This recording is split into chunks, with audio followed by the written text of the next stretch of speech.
Yeah. What we doing?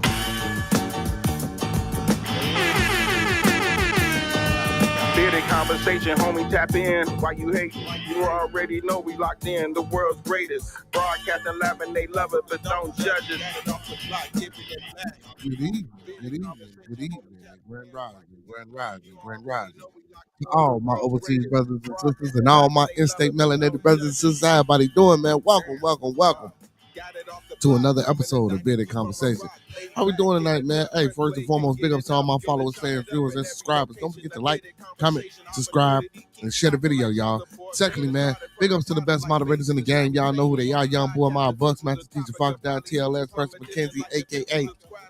P-Mac, Coach Can't Get In, Club Ricky, Diablo, Gare Bear, Big Frank. Hey, and my big bro, Professor Remo, bringing up the real for show, man. And the whole and salutes of others, man. We can't forget about the Queens. We got the First Lady, Miss Gigi Gaming Palace. We got Miss Starworth Markets LLC. We got the beautiful Miss Asha Brooks. And last but not least, we got Miss Cece Craven Caroline. Hey, y'all, don't forget to check out Lynn Chicago Pizza, Dan Soul Food and Bakery, Urban Lux Cafe, cafe where grown folks play in the house of health and wellness, y'all. Hey, and don't forget, man, Cafe where grown folks play May 30th, 2025. $10 cover charge. They will be throwing a comedy jam. Hey, special guest D Banks, special guest comedian Marlon Mitchell. Make sure we in the building, man, tuning in and checking that out. Also, anybody else out there, man, you know what I'm saying, that's in the Chicagoland area, man, go check them out, go support, make sure, you know what I'm saying, man, you go in the building and let them know. Bearded Conversation, shit, y'all. Hey, but y'all know what I like to do, man, get myself together and collect my notes, man, and let y'all, you know, hit the thing song without any interruptions, you know what I'm saying? So, once again, we'll do it like this. Hey, and don't forget, y'all, hit that like button. Yeah, we coming off the block with this one. Yes, sir. Yeah. What up, Hit man? that like button, Steve, today. Yeah. What we doing?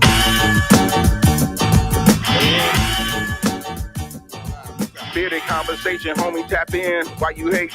You already know we locked in. The world's greatest. Broadcasting live and they love it, but don't judge it. Off the block, giving it back. Bearded conversation, homie, tap in. Why you hating? You already know we locked in. The world's greatest. Broadcasting live and they love it, but don't judge us. Damn. Got it off the block, forming a dynasty from a rock. Laid back in the cut, press play, can't get enough. Yo, let's chop it up in every location. A bearded conversation, opportunity keep knocking like child support payments. Started from the bottom like basements, now we famous. Podcast officials, the topic will probably hit you from a distance like a pistol. Subscribe so you can listen to survival of the fittest. We talking it how we living it. Rolling like a dealership, managing several businesses. T-shirts, podcasts, no, you don't need a membership. Just follow us on YouTube, Knowledge Supreme Infinite. Chicago got a zipping exotic, let's talk about it. Going live, check your notifications so you can holler. Or leave it in the comments, debate it, just being honest. Chicago topics, road ride views, we supersonic. Big Angus Conga, circle back round like every week. Tell a friend off the block, it's where we meet. Bearded conversation, homie, tap in. Why you hating? You already know we locked in. The world's greatest. Broadcasting live and they love it, but don't judge us. Got it off the block, giving it back to hood lovers. Bearded conversation, homie, tap in. Why you hating? You already know we locked in. The world's greatest. Broadcasting live and they love it, but don't judge us. Got it off the block, giving it back. Come on. The hood lovers, off the block, giving it back. The hood lovers, broadcasting live. Off the block, giving it back. Off the block, giving it back. Off the block, giving it back. Got it off the block, giving it back.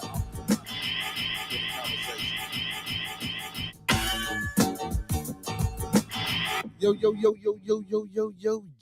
Welcome to another episode of Bearded Conversation. I am your host, Beard Gang is Khan, a.k.a. the Khan Man, BKA, Mr. BGK. How's everybody doing out there tonight? Welcome to another episode of Bearded Conversation. Today is Manly Manday, and we are in the people building, man. Big ups to everybody in the building tonight. Big ups to everybody in the building. Don't forget to hit that like button, man. Don't forget to comment, and don't forget to subscribe to the channel and share the Like video. the video, man. Thumb up the video, man. Like the video, man. Thumb up the video, man. That's very important. That's very important, man. Get them likes up, man. It's important that we share the stream. It's important. It's important. It's important. It's important, man. We are a family, y'all. We are a family, y'all. Hey, also, y'all know how I like to start the show off, man. Don't forget to, man, keep everyone in your thoughts, prayers, views, and meditations. Again, keep everybody in your thoughts, your prayers, your views, and meditations. One last time, keep everybody in our thoughts, our prayers, our views, and meditations. It's a lot going on out here today in the world.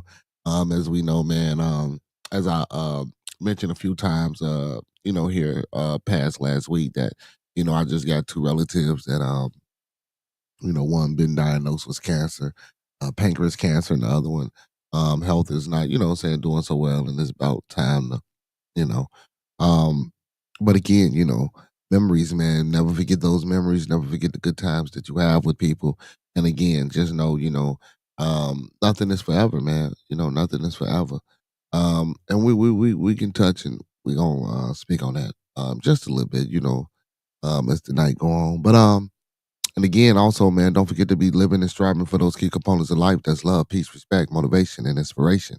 That's love, peace, respect, motivation, and inspiration. One last time. That's love, peace, respect, motivation, and inspiration. That's what we live by here on Bearded Conversation. Um, Now, before we get into anything, man, let's do this. Y'all know what it is. We got to put it up. We got to let the people know, just in case. The thoughts, views, and opinions of Bearded Conversation staff is of our own. The thoughts, views, and opinions of Bearded Conversation staff is of our own. We don't mean to hurt, harm, or to offend. We don't mean to hurt, harm, or to offend. This video stream is for informational, educational, and entertainment purposes only. Once again, this video stream is for informational, educational, and entertainment purposes only, with the underlying undertone and the emphasis and stress on edutainment. We don't want you to take any advice given on this video stream or anything shown on this video stream for face value without consulting the proper professional that suits your specific needs. Please do your due diligence. Please do your proper vet work. Please do your research. Please get that second, third, fourth, fifth, and sixth opinion. We don't want you going out here starting no revotes, robbing no banks, telling your boss what he can take, how he can turn it sideways, and where to put it. And as you can see, I'm on the panel. I'm in the building tonight by myself, so can't get none out of my co-host. And speaking of my co-host, big ups to Roscoe P, man. Big ups to L Boogie. And big ups to my co-host with the most is my little one, AJ. And big ups to everybody, children, families, aunties, uncles, grandmothers, grandfathers, mothers, fathers, sons, daughters, nieces, nephews. Y'all know who y'all are. Big ups, big ups, big ups, big ups. You know? All right. We always got to do the disclaimer, man. It get kind of crazy over here, man. When we conversate, man, we talking about certain topics and things like that, but it's kind of crazy. But earlier, like I was speaking about, with the time that we don't have, or the time that we think we have, or the time that we don't utilize and try to and try to hone in on who we are as individuals and as a people and as a family and just grow. We don't have that much time, man. It's time to continue to grow. It's time to continue to motivate, inspire, love, have that peace, have that respect for the next man, for your neighbor, for your son, your daughter, parents, man. Um, again, man, I just been watching a lot of things lately, man, and about family. Not on purpose, but it just happened to pop up and people don't be around, man. And even I notice within myself, sometimes we have a tendency of not really paying attention to the time, and thinking that we got more time than what we have and we really don't. So, take advantage of it. You know what I'm saying? This not a race. That's crazy. Everything, and they are and they teach us that, like it's a race, man. You gotta go through this, you gotta do this, you gotta do that. Yeah. It's not a race. You know, you'll never have enough time to do what you're trying to do, especially if you're racing the clock. The clock gonna always win, until you understand who you are. Once you start understanding who you are and internalizing the things that's best for you in your life and your energy and what you want to resonate and put out here in the world, that's when you start to run the race, not even win the race. That's when you get in the race. Other than that, as far as what I'm saying, most of the population and most of the world is doing, and I ain't saying I'm speaking for everybody, but I'm pretty sure that a lot of people could step back and sit back and be like, well, you know what? Yeah, what he's saying is, you know what I'm saying? Um, uh, Even the professional people, they spend time chasing that degree. They spend time, chasing after other people or monetary things and not taking the time to chase themselves. You got to chase yourself. Once you chase yourself, that's when you begin to get in the race. So that's important, man. Is just know that we all are important. Um, we all are the future because nothing is promised to tomorrow. So when you wake up tomorrow, the things that you do today or the things that you might do tomorrow, those things are important. So just take the time out to know the things that you're doing and know what you want to do and know what you want to set and know the imprint that you want to leave on life, man. You know, yeah, yeah. Because is life is. Hmm, it's not complicated. We make it complicated. It can be a lot easier than what we make it. Um, and it's interesting because there's no one approach to life because we are individuals. We're all different. We all have our different understanding, our different ideologies. We got our different religions, our different cultures, our different ethnic backgrounds. Just in general, things that we do different because even if you are from a specific space, if you grew up in another specific place or space, you know, you kind of lean more towards that and do things that that culture or that community does. I mean, it's how it is. So, yeah, man. Just again, man. That's why I always shout out to love, peace, respect, motivation, and inspiration. Those are some of the key ways to kind of look inside yourself and know who you are, and know where you want to go in life, man. Do me a favor, everybody. Like the video, man. Thumb up the video, man. Like the Also, video, man. Thumb up the video, man. Also, for everybody watching, man, we got a 3-tier membership, man, starting at $3.99, man. And that's the bronze beard, and then we got the black beard and silver beard. Silver beard and black beard. We will be doing Roscoe's Rants coming soon for members only, so make sure you get one of those memberships. I will be gifting out memberships randomly. So be on the lookout for that. I'll let y'all know when I'm doing that in the chat when we live. We'll be just sending out random memberships for those, just as gifts, for the people that come in and support and that's been here with us, while we do our thing. So yes, I will be gifting memberships, and also, man, support the channel, support the channel. Support the super chat, man. We got a super chat, man, with super stickers and stuff going, man. If y'all like what we saying, or if you got a comment or a question, man, submit it in the super chat. Let's get it. You know what I'm saying? Super chat, that's important, man, that we supporting each other, man. And we really starting to act like a community. We can be more powerful together than we can apart. Also, man, link pinned at the top of the chat. Buy me a coffee, man. Y'all know I like my black coffee in the morning and my breakfast bagel sandwiches. So yeah, man. Just make sure y'all supporting the chat, man. We looking for the first sponsor of the night. You know what I'm saying? That would be good to get the first sponsor of the night. We got 7 people in the building, man. Get them likes up. We ain't got them likes up. I should have 7 likes. I got 7 people. Let's get it. Let's get it. Hey man, did anybody, and I didn't, um, but I was aware. I mean, did anybody see in the box any of the boxing matches that went on? The Garcia fought Rolly Romero, man. The boy that Tank Davis beat up, and then Garcia beat up on Devin Haney, and Devin Haney had a fight. Um, uh, he won. Garcia lost to Rolly. And then there was another. Oh, and Tiafimo fought. I forgot his name, but Tiafimo won. Man, I heard those fights were pretty boring. The team Tiafimo fight was the best fight that they sponsoring over there.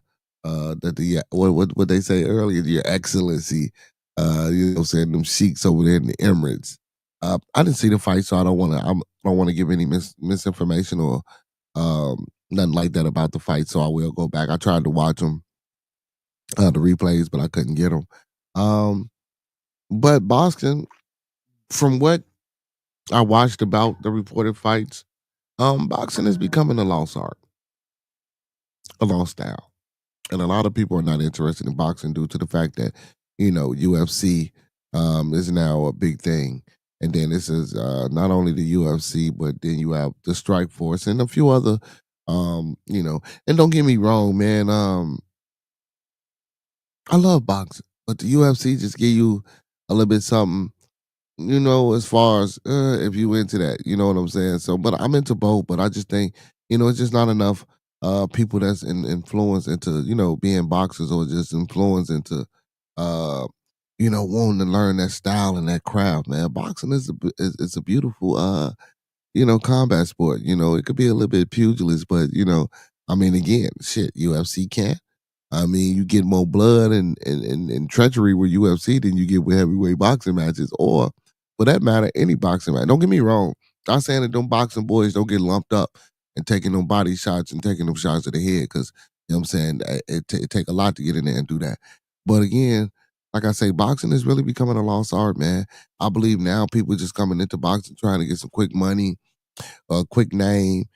Boxing just don't have that flair like it used to have. You know what I'm saying? We're not interested in it. And then a lot of people, I was watching one brother, he was saying, man, the brother's not even into boxing no more. Um, he liked to use the word Cro-Magnon, but I'm gonna be a little bit of what, which is technical, but for the white folks, you know what I'm saying? He say, man, they taking over. And not even that, bro, because I don't even see a lot of Caucasians in the boxing game. And if you do, they foreign, they not American bred Caucasians. You know what I'm saying? There ain't nothing wrong with that.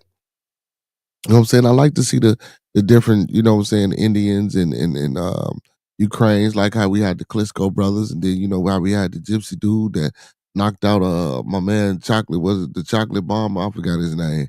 He should have I just whatever his name is, he horrible. Uh but yeah, we just people ain't interested in boxing no more, man. When you got the UFC, I'd rather watch the UFC than boxing in a boxing match any day. You know what I'm saying? That's just my opinion.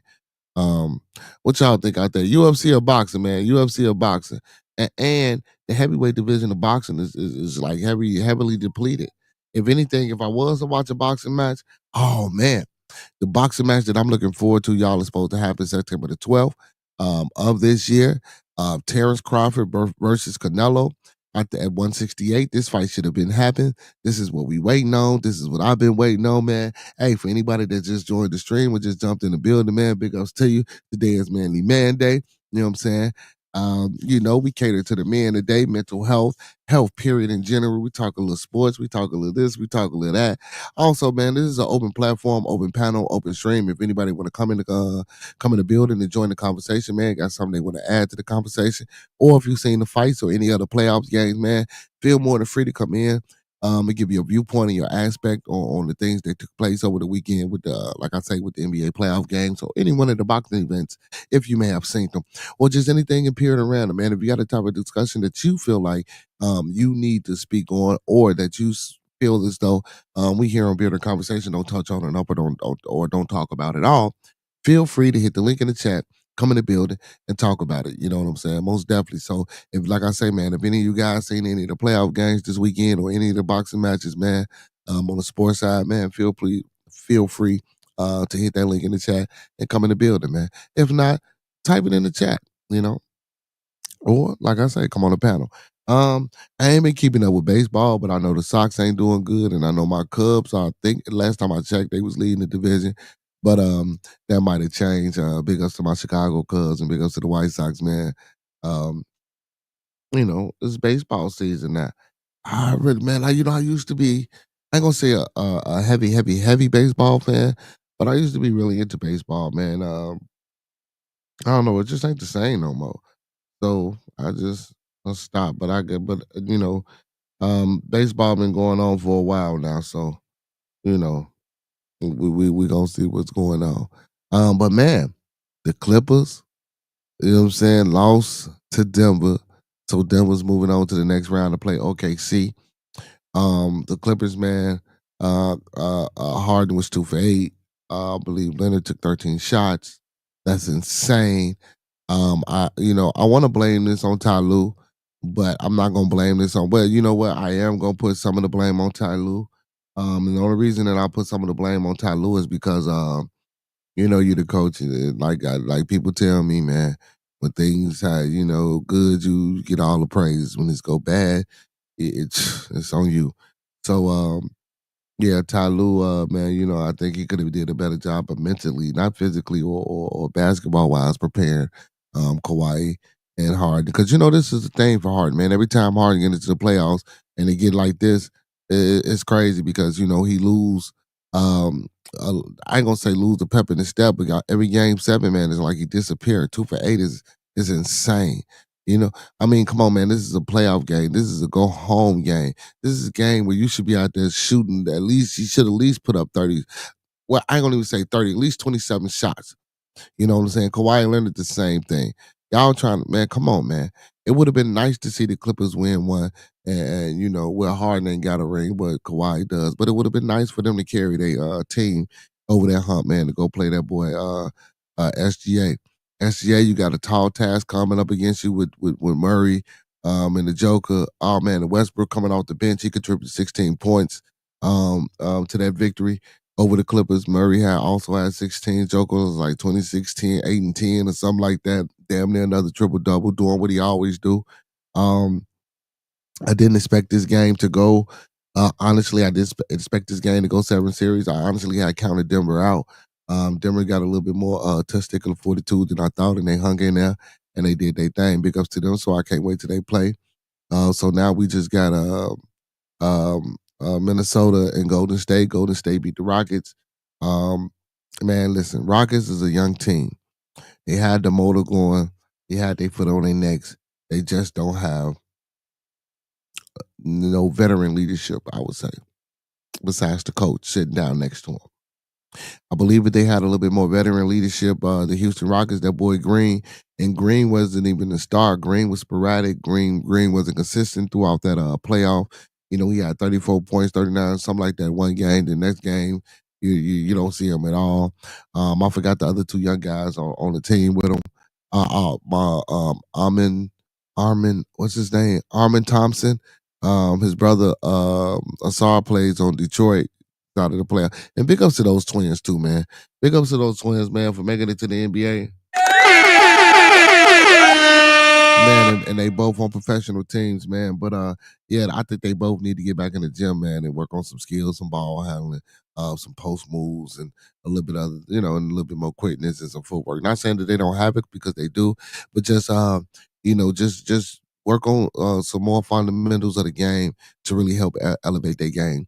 Especially Armin Thompson from Houston. He was consistent through that game, man. He fought hard through that series, guarding Steph Curry, 94 feet. When he got hurt, and they took him out for that 6-7 minutes, I think he might have pulled a cramp or had a cramp or something like that. I said pulled a cramp, had a cramp or something like that. And when they took him out, man, Steph got in his bag. And once Steph got in his bag, when they brought him back in, it was too late because he was already hot. You know what I'm saying? So big ups to them, man. Big ups to the Houston Rockets, man, and the coach over there, man. They doing their thing. So next year, we know what to look forward to from them, hopefully. And hopefully they know what to expect and look forward to as well. And they make the moves and get the right pieces in there with them. And then we have so Golden State will be going against Minnesota. This Denver game, man. This Denver and Clippers, I don't know. I mean, Denver and OKC, I don't know. Like I say, OKC, you're gonna have a tall task on your hand with Murray and Joker. Then you got Port over there and Gordon. Um, hmm. And OKC young as well. I'm gonna give it to Denver. I think Denver comes out on top in this one. In this series, when this series starts, and I think the first game is going to be an indicator of how the series is going to go. It could be a close one. It could be another nail biter like the Clippers is in 7. But I think if they did have to play, OKC did have to play Denver 7 games, I believe Denver will edge their way out on top. Miami. Ooh, I'm sorry, Minnesota. Minnesota and Golden State. I want to say Golden State. I want to say. I'm still saying Miami. I want to say Minnesota wins, man. I want to say that this young bull, Anthony Edwards, man, comes out on top and do his thing, and move on, man. It really will be nice to see him lead his team to the next round, over the Golden State Warriors, to cement his, to cement his legacy. And my thing is this, and people will say, well, why more Anthony Edwards than SGA? I don't know, man. Edwards, even though he don't want to be the face of the NBA, I think they put a little bit more emphasis. I don't listen. I don't see that Jordan S. Sugar Honey Iced Tea. Everybody be talking about from Anthony Edwards, but I do like his swag and I do like the way he play. Um, some games when I watch him though, I do think he make a lot of bad decisions, um, and not enough good decisions. Peace and love, brother Prometheus. Peace and love, brother Prometheus. How you doing, my brother? I do see a lot of bad things that he do when he playing his games, but I see that hunger, I see that passion. Now maybe that type of mentality, I guess you could see the Jordan-esque in him or the Kobe Bryant-esque in him. But other than that, man, as far as his game, man, I believe the young boy got. Oh, maybe I ain't watching hard enough. I just think he got a little bit more improvement to do. You know what I'm saying? Um, then we got Boston against the Knicks. I think Boston is gonna come out of that series. Facts. And then we got Cleveland played the Indiana Pacers. Pacers beat Cleveland. That was a good game. Like I was talking about earlier with a couple of people, man. If your boy Garland and your boy Donovan Mitchell don't show up in this Cleveland series, even though the Pacers had pretty much an answer for everything they was trying to throw out, I just believe that the Indiana Pacers, man, they have a more jail unit. They have a more workhorse unit. They have a more blue collar unit of not great players, but of good players, and they all play together, and they all believe and buy into the system that Indiana got over there. You know what I'm saying? It's a difference with Cleveland. Cleveland got Donovan Mitchell and Garland. Don't get me wrong; they got the I forgot the center power forward name. But if them two go, if that backcourt don't show up, Cleveland like fall off the face of the earth. You know what I'm saying? And it's hard. And I ain't gonna say it's hard because they've been doing it all year, but they tired. So that backcourt gonna need some help. You know what I'm saying? Especially with a team like the Pacers, man. The Pacers are going hard. They're going hard. They're trying to prove a point. They're a young team as well. And I like the fact that even though these are some old names that we hear, like the Pacers, I hear Pacers, Reggie Miller. They're a young team, man. They're an up and coming team, just like OKC. They're an up and coming team, just like the Houston Rockets. They're an up and coming team. You know what I'm saying? It's good to still see the old guys like what I'm saying, the Clippers with Harden and Kawhi still around. And like I say, even with Golden State, with Steph Curry still around, with Draymond Green. But yeah, man. So and I can't forget I'm sorry, y'all, because that might be the damn game changer with the Golden State Warriors. I forgot about my boy Jimmy Buckets. You know what I'm saying? Hey, Jimmy Buckets, man, they gonna be strong over there. Hey, I forgot about Jimmy Buckets over there with the Golden State Warriors, man. Jimmy Buckets, listen, if Jimmy Buckets come out, man, and he's healthy or he recuperates a little bit, man, then he can come out and give him at least 80 to 90%. Yeah, I can see them getting past. See, yeah. In this case, man, I do think Golden State Warriors got a little bit firepower. Like I said, I want to see Minnesota do it, but I don't know, man. Draymond said that they was gonna win the championship this year, man. He might be on to something, man. Hey, man, we got folks in the building. Everybody in the building, do me a favor. Like the video, man. Thumb up the video, man. Like the video, man. Thumb up the video, man. Hey, man, don't forget to support that channel. Don't forget to support the channel, man. The Cash App is scrolling down at the bottom. Also, the PayPal. That's PayPal.com/Arthur32 at Gmail. Arthur32sp at gmail.com. And also, man, y'all can hit that Cash App, $BeardedBuckz with a Z. That's $BeardedBuckz with a Z. One more time, that's $BeardedBuckz with a Z. Or you can hit my super chat, man. Let's see who's going to be the first sponsor tonight. Hit that super chat, support your boy, man. Help the channel keep growing. Also, man, I'm doing a back to school giveaway again this year, like I did last year. So all donation, all proceeds go towards that. For school supplies, for the book bags that I like to supply for the kids. Well, I'm not gonna say that I did last year that I'm trying to make a recurring thing. I did it in my community last year. Gave out the book bag. So what I do is I randomly pick a underprivileged. Well, I don't want to say underprivileged. I don't want to make it seem like we like that. But I try to find different communities. Of us, and I just donate and give them away and things like that. Because that's needed. A lot of us, man, and I used to be the parent. They're like, man, I ain't buying all that extra. You ain't doing all that. Me and my sister was talking like, well, man, a lot of kids don't have. So, when they ask them for two of this or two of that or three of this or three of that, what I'm saying? They getting it because, they supplying it, supplying it for the other students. And when it's for something like that, man, I genuinely don't mind. As long as you storing it in every school year, you use supplies, whether my child is not in your classroom or not, and you being effective with those things that you need to help the class go smooth. You know what I'm saying? I have no problem with.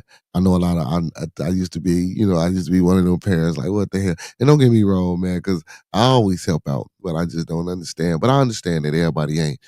Everybody don't have it. Everybody ain't afforded certain things. So it's always good to help our community, man. So when y'all be getting those lists at the beginning of the year about what to get for your child when they're moving on to the next grade, primarily when they're in those lower grades, get the stuff.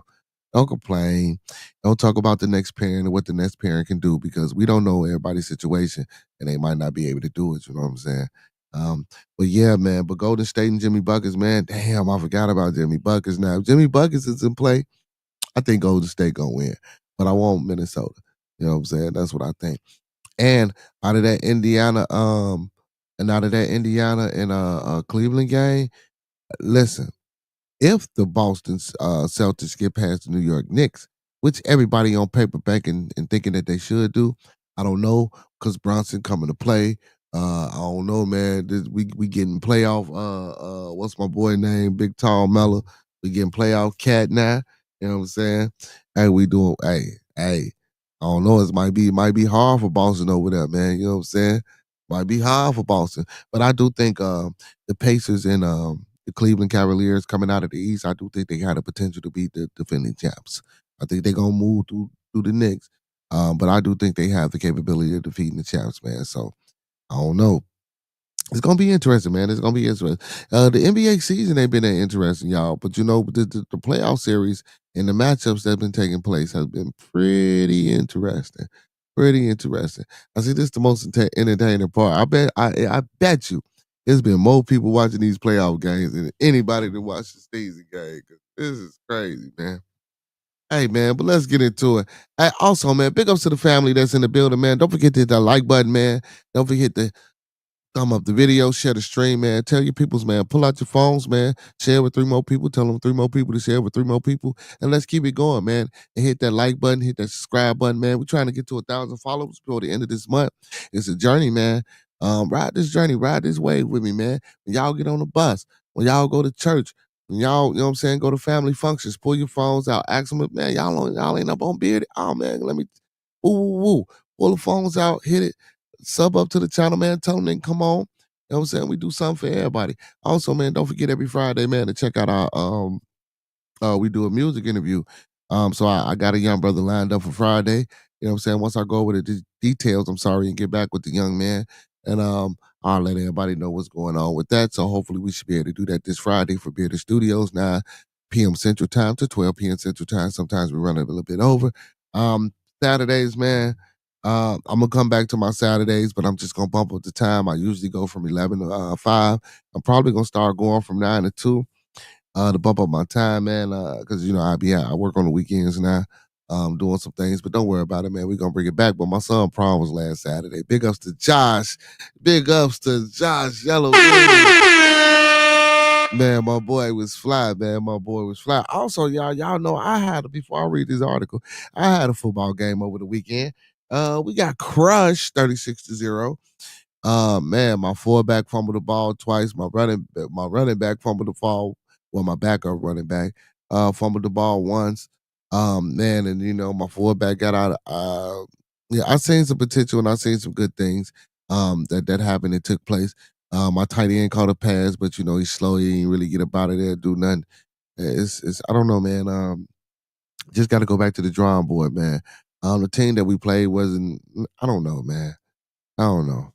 I don't know. So again, get all the praises when everything go well, and get all the doubts when everything go bad.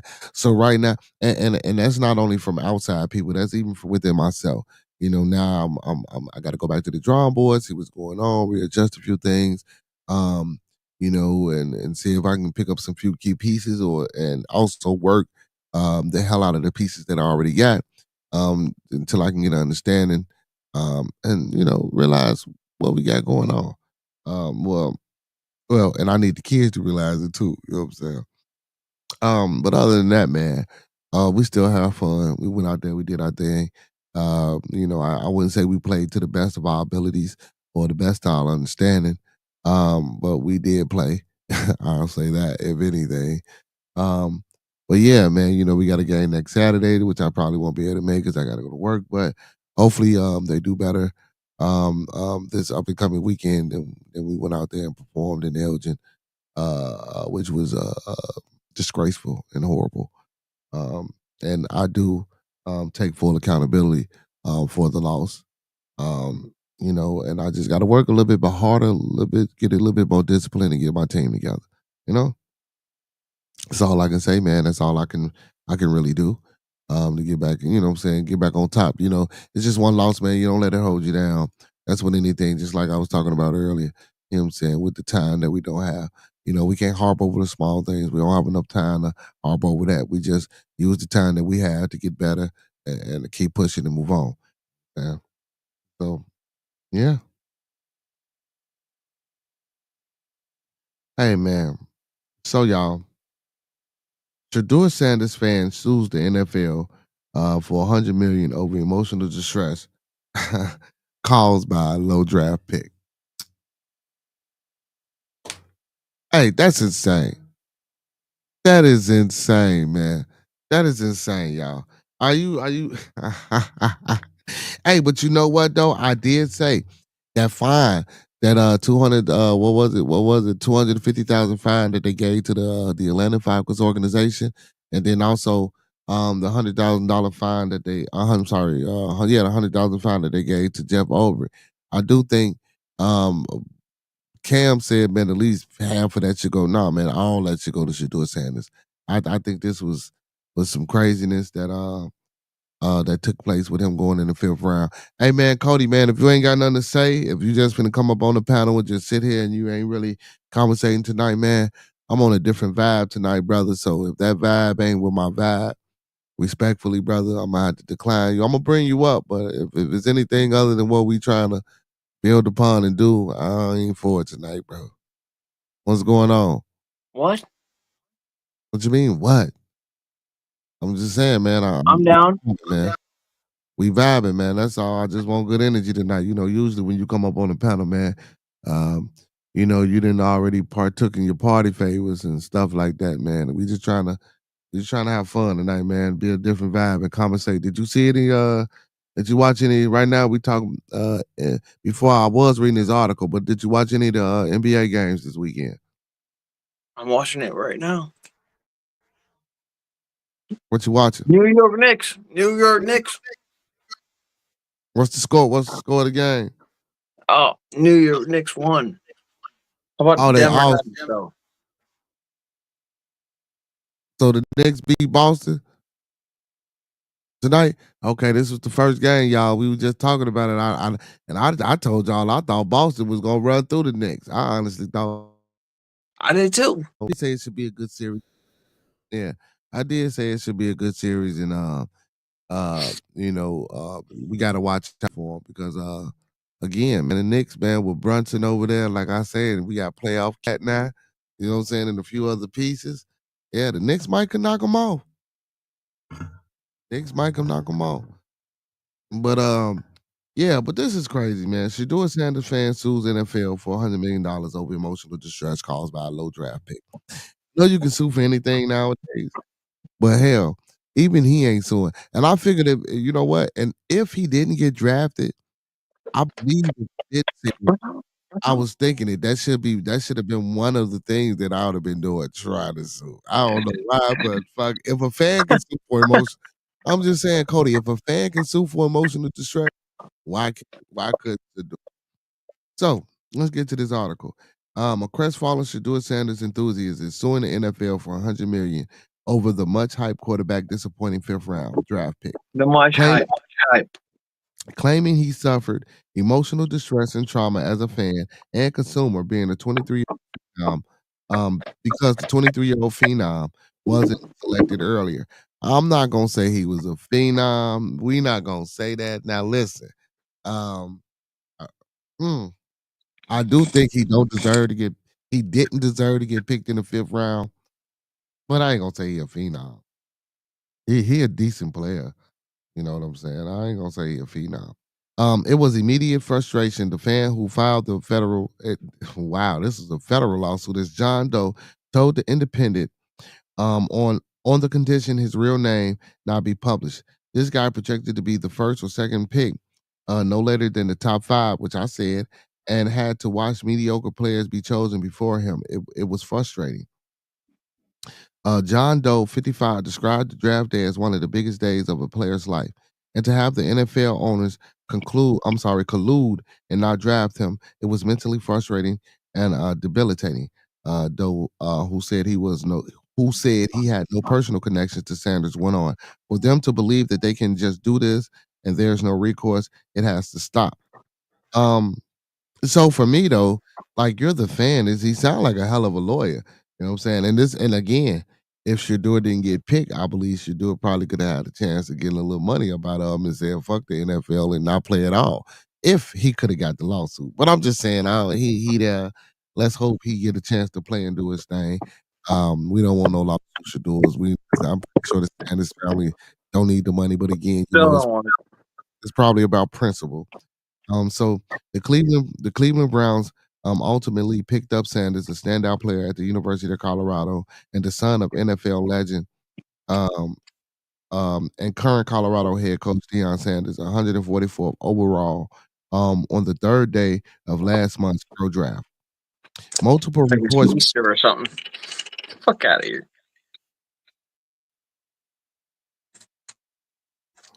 Okay.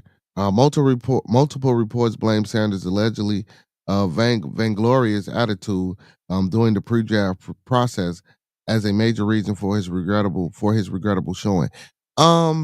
That's crazy, man.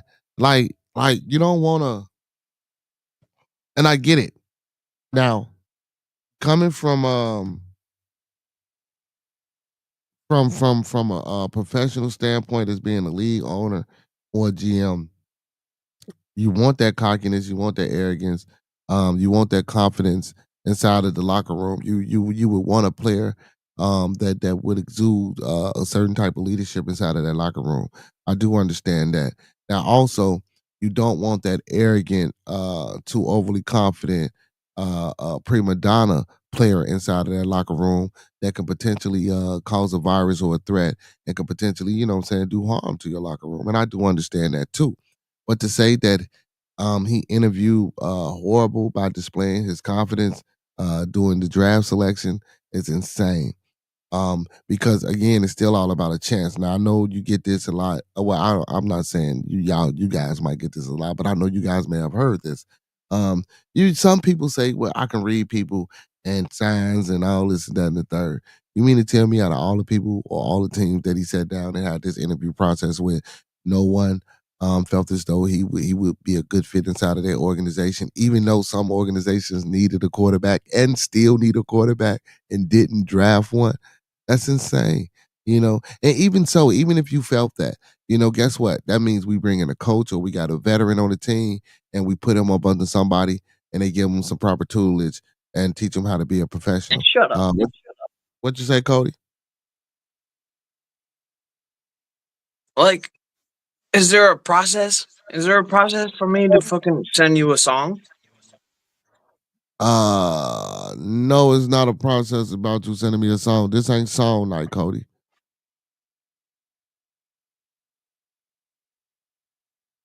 Yeah, What? Cody. This ain't song night, Cody. I'm gonna part ways with you right now, brother. Just get in the chat, man. Yeah, you did that the other day, dude.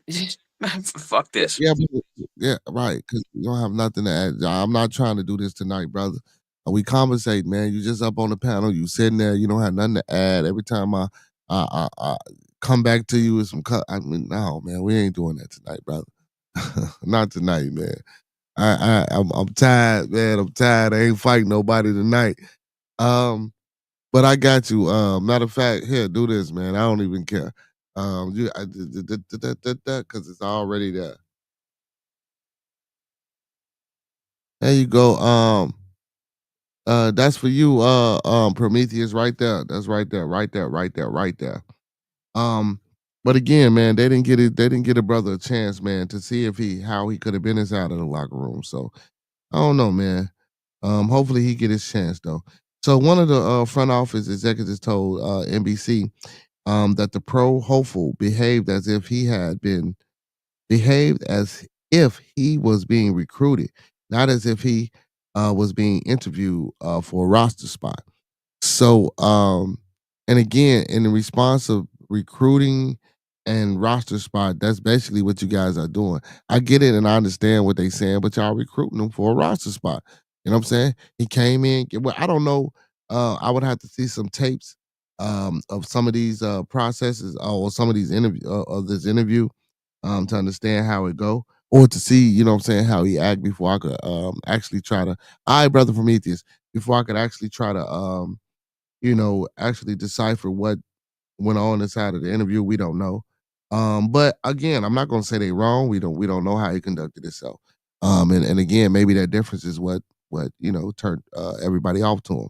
So as for Doe, collusions allegations, the notion has already been shot down by the NFL Hall of Fame. Chris Carter, who said last week on the Art of Dialogue podcast that Sanders and his famous dad overplayed their hand. And that's crazy too, man, because as an ex NFL player, um, for you to even say that, and that's another thing, the support of that community. Like damn, like I, do y'all dislike Sanders that much that we just got to try to find something to say about Sanders or something to bring out or something just to tear it down or just to make it seem like it was a bad thing and they overbearing and they don't know what's going on? Come on, man. No, I disagree with that wholeheartedly. I disagree with that point wholeheartedly. I don't think I don't think they overplayed their hand. I just think this was a situation of collusion, like the brothers, like John Doe stated. But then again, who knows, man? We listen. We not in the front offices. We not Shador. We wasn't on the shoulder. We wasn't the fly on the wall when these interviews was taking place. So we don't know. So some fans have suggested owners agreed not to draft Sanders as a way to punish him for his dad intense messaging and hype around the quarterback. Doe, who owns a small logistics company in Atlanta area, is representing himself in court. He said on Monday that he used a pseudonym in an effort to shield his business from the spotlight as he pursues his admitted peculiar claim. The court offers no opinion on the propriety of plaintiff filing this action under the pseudonym John Doe. Magistrate Judge Christopher Bly wrote in ordering allowing Doe, who claims he is unable to afford the customary filing fees to proceed without upfront payment. This is crazy. An NFL spokesperson did not respond on Monday to a request for a comment. Doe, according to his May 2nd suit, is a dedicated fan of Colorado football and has closely followed Shedeur Sanders throughout the 2023-2024 seasons. It says he attended the first game Sanders played for the Colorado Buffaloes on September the 2nd, 2023. According to the Texas Christian University Horned Frogs, witnessing firsthand Sanders' exceptional talent and potential as a quarterback and coach Deion Sanders' debut with the program. Yet, Doe's suit continues despite Sanders' demonstrated skills and significant attention from professional teams over the past 2 years. He was left hanging until day 3 of the 2025 draft. Reports leaked statements suggested that Sanders tanked interviews, wasn't prepared, and was too cocky. So now they saying he tanked the interviews. Now they saying he acted like this on purpose because he was tanking the interviews because he didn't want to go to a certain team, I'm assuming. So we're going to tank these interviews into the team that we want to go to, and then that's when we're going. But see, but even then, I'm assuming that if he interviewed with a team that he wanted to go to, guess what? They still didn't pick him. So what's the thing? And too cocky again.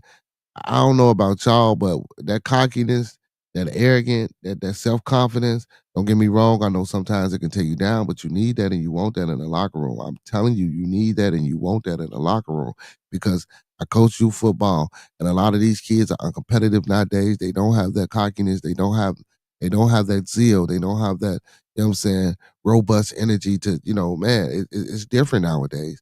And now that we got, and not saying that the athletes shouldn't get paid these high value contracts, but now we getting these athletes who getting all this money and they not playing. You know what I'm saying? When we go to these games, we don't see them. They get injured more. It's ridiculous. It's just ridiculous. And then especially listen, and if I was a owner of any type of professional team and I'm paying all this money, man, you better go bandage yourself up and get your ass about that. And don't get me wrong, I wouldn't be a tyrant leader. Of course, if you hurt and you're injured and you need surgery, you're going to recuperate. I wouldn't be trying to bring you back instantly after you recuperate anyway. You know what I'm saying? We give you a year off, depending upon the injury.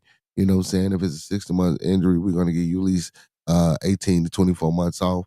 You know what I'm saying? Still under contract, still paying, still doing the little things. You might not get the full contract or whatever the case. I mean, full payment of your contract. But we'll work some things out. You know what I'm saying? Because, of course, you still are valuable and you're a human being. I understand that. But again, man, we getting all this money, man. So, and and media distractions and stuff like that. You don't need that in the locker room. And then you got to understand that Sanders name is a big name. So I do know how they feel about that. I guess, but again, man, I still think that they played the young man to the left, which contributed to this narrative that was unjustly harmed his reputation and potential as a player. Those who contend these slanderous statements reflect biases that influence the NFL decisions making process, causing emotional distress and trauma to the plaintiff as a fan and consumer. Doe alleges in the suit that the NFL violated the Sherman Antitrust Act, claiming team owners unfairly conspired to influence the drafting process and to restrain trade and limit competition within the league, that the decisions made regarding Sanders may have been influenced by racial discrimination, violating his rights as a player, that the NFL may have engaged in unfair practices by misrepresenting the nature of the drafting process and the qualifications of the players, and that the league's action and the dissemination of the slanderous statements have caused severe emotional distress and trauma to the plaintiff, resulting in frustration, disappointing, and psychological harm as a fan. Seemed like he did his due diligence and his homework, but again, this seemed like some a plight that more of that Shador would have ran on or could have attacked and said if he didn't get drafted.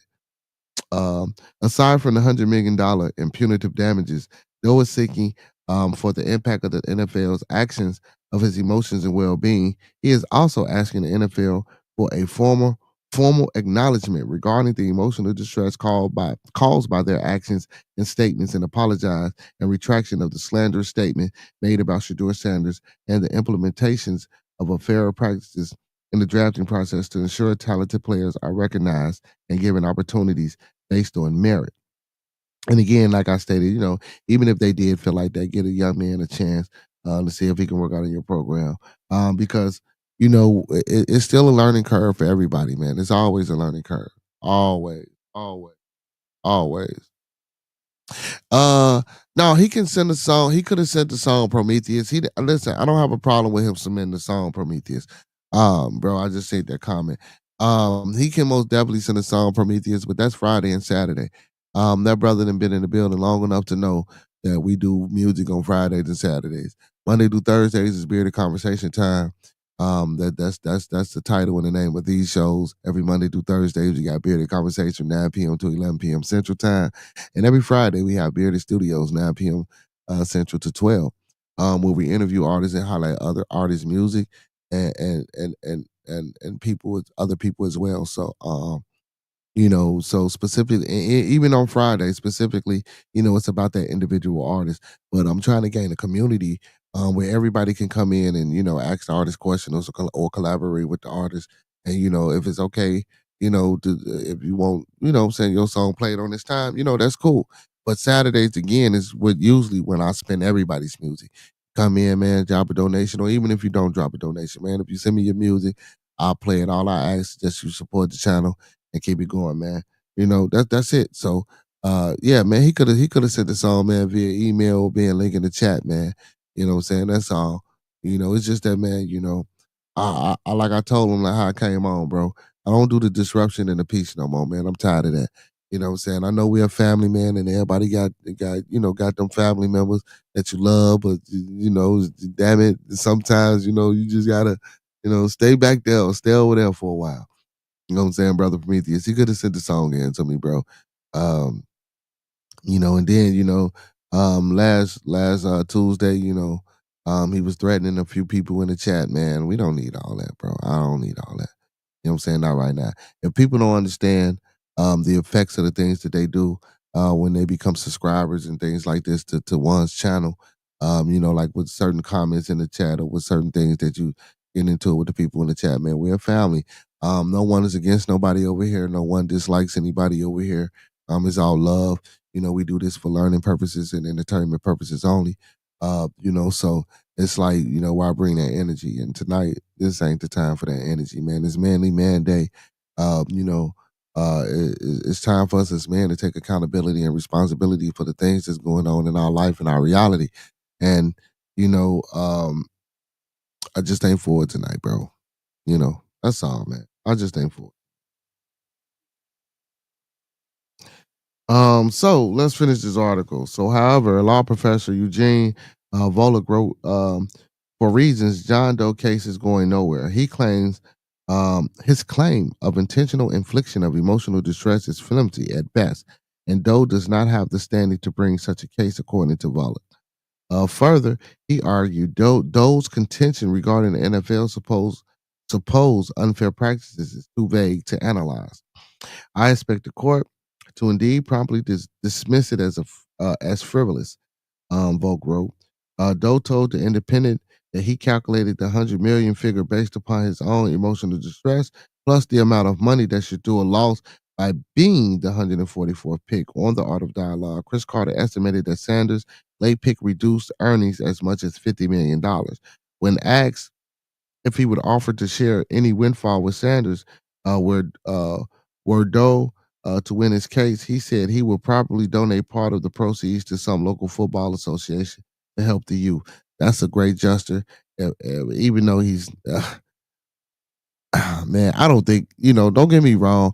I'm not saying what the brother is doing isn't valiant or he shouldn't receive something if that's really the case. But I already know they not finna. I already know.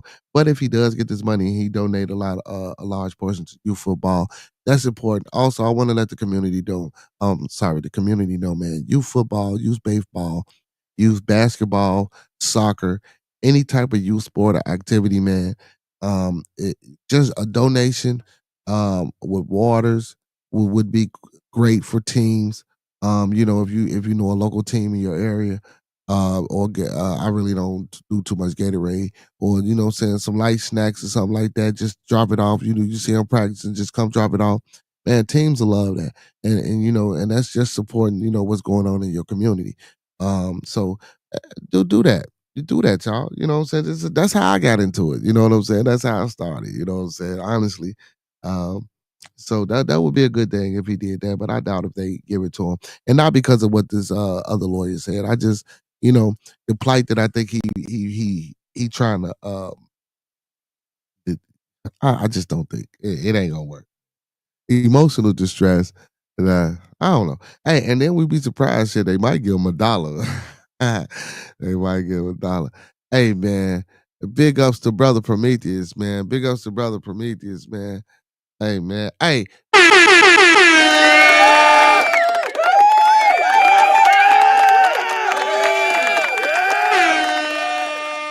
Yes, sir. Yes, sir. You always support, man. And I know that brother Prometheus. I know you ain't got no agenda, brother. But and don't get me wrong. A lot of people that come to support don't have, these agendas, man. It just be sometimes, bro. Listen, because I deal with it all the time, man, and I welcome everybody on my open platform. But sometimes, bro, it just be much. Yeah. Hey man, make sure y'all liking that donation, man. The brother Prometheus sitting in the chat, man. Make sure y'all like that brother donation, man. Big ups to my brother. Man, been rocking with me, man, ever since he been in the building, man. Man, I most definitely appreciate you to the fullest, man. Finish off this article. Does he believe the NFL needs to be on alert, even though he is fully aware he faces an uphill battle? I don't have a legal team in place yet, and I am yet still trying to find one that would assist me in this endeavor, Doe said. Uh, I just want people to know that whenever they're feeling like they have no power, that there is a way. I'm sorry, that there is always a way for you to gain power. The court system in the U.S. was established so that everyone could be heard. I believe that the NFL thinks they're above the law and that they can't and that they can just conduct business any kind of way that they choose. And I like that last statement to close the article. And even inside of that, uh, excuse me, with us not having ownership inside of the NFL. You know what I'm saying? We don't get no ownership inside of the NFL, man. And again, man, big ups to brother Prometheus for being a sponsor of the show tonight, man. Let's see if we can match that, man. Who else in the building, man? Hit that like button, man. Sub up to the channel, share the stream, man. Let's see if we can match that. Let's see if we can match that. Like the video, man. Thumb up the video, man. Like the video, man. Thumb up the video, man. Yeah, man. Let's see if we can match brother Prometheus energy, man. We got a couple of people in the building, man. But with this Shadua Sanders thing, man, the fans, that's wild as hell, brother Prometheus and everybody, man. That's wild. But let's guess what though? What if this brother go in and I doubt if he get the 100 million. But shit, what if he wins something, And again, you never know. And he said he doesn't have a legal team in place. That could be because ain't no lawyer, don't no lawyer want to take on that. They know better. Lawyers know better, man. They ain't finna fight that and do that, They not. And if I was a lawyer, a legal professional, I probably wouldn't take this neither. Now, you know what? I wouldn't want to do it pro bono. And I don't know what type of business that guy has, but you'll have to get a pretty decent team, defense team. You know what I'm saying? And again, a lot of lawyers take these type of cases, depending upon if they think they can win or not. So again, if you ain't found a legal team, you're probably gonna have to pay for them. And is it really worth that time for you to be paying, these crazy legal fees to get $10,000, to get $25,000, and half of that's going to them? Like, so, nah, man.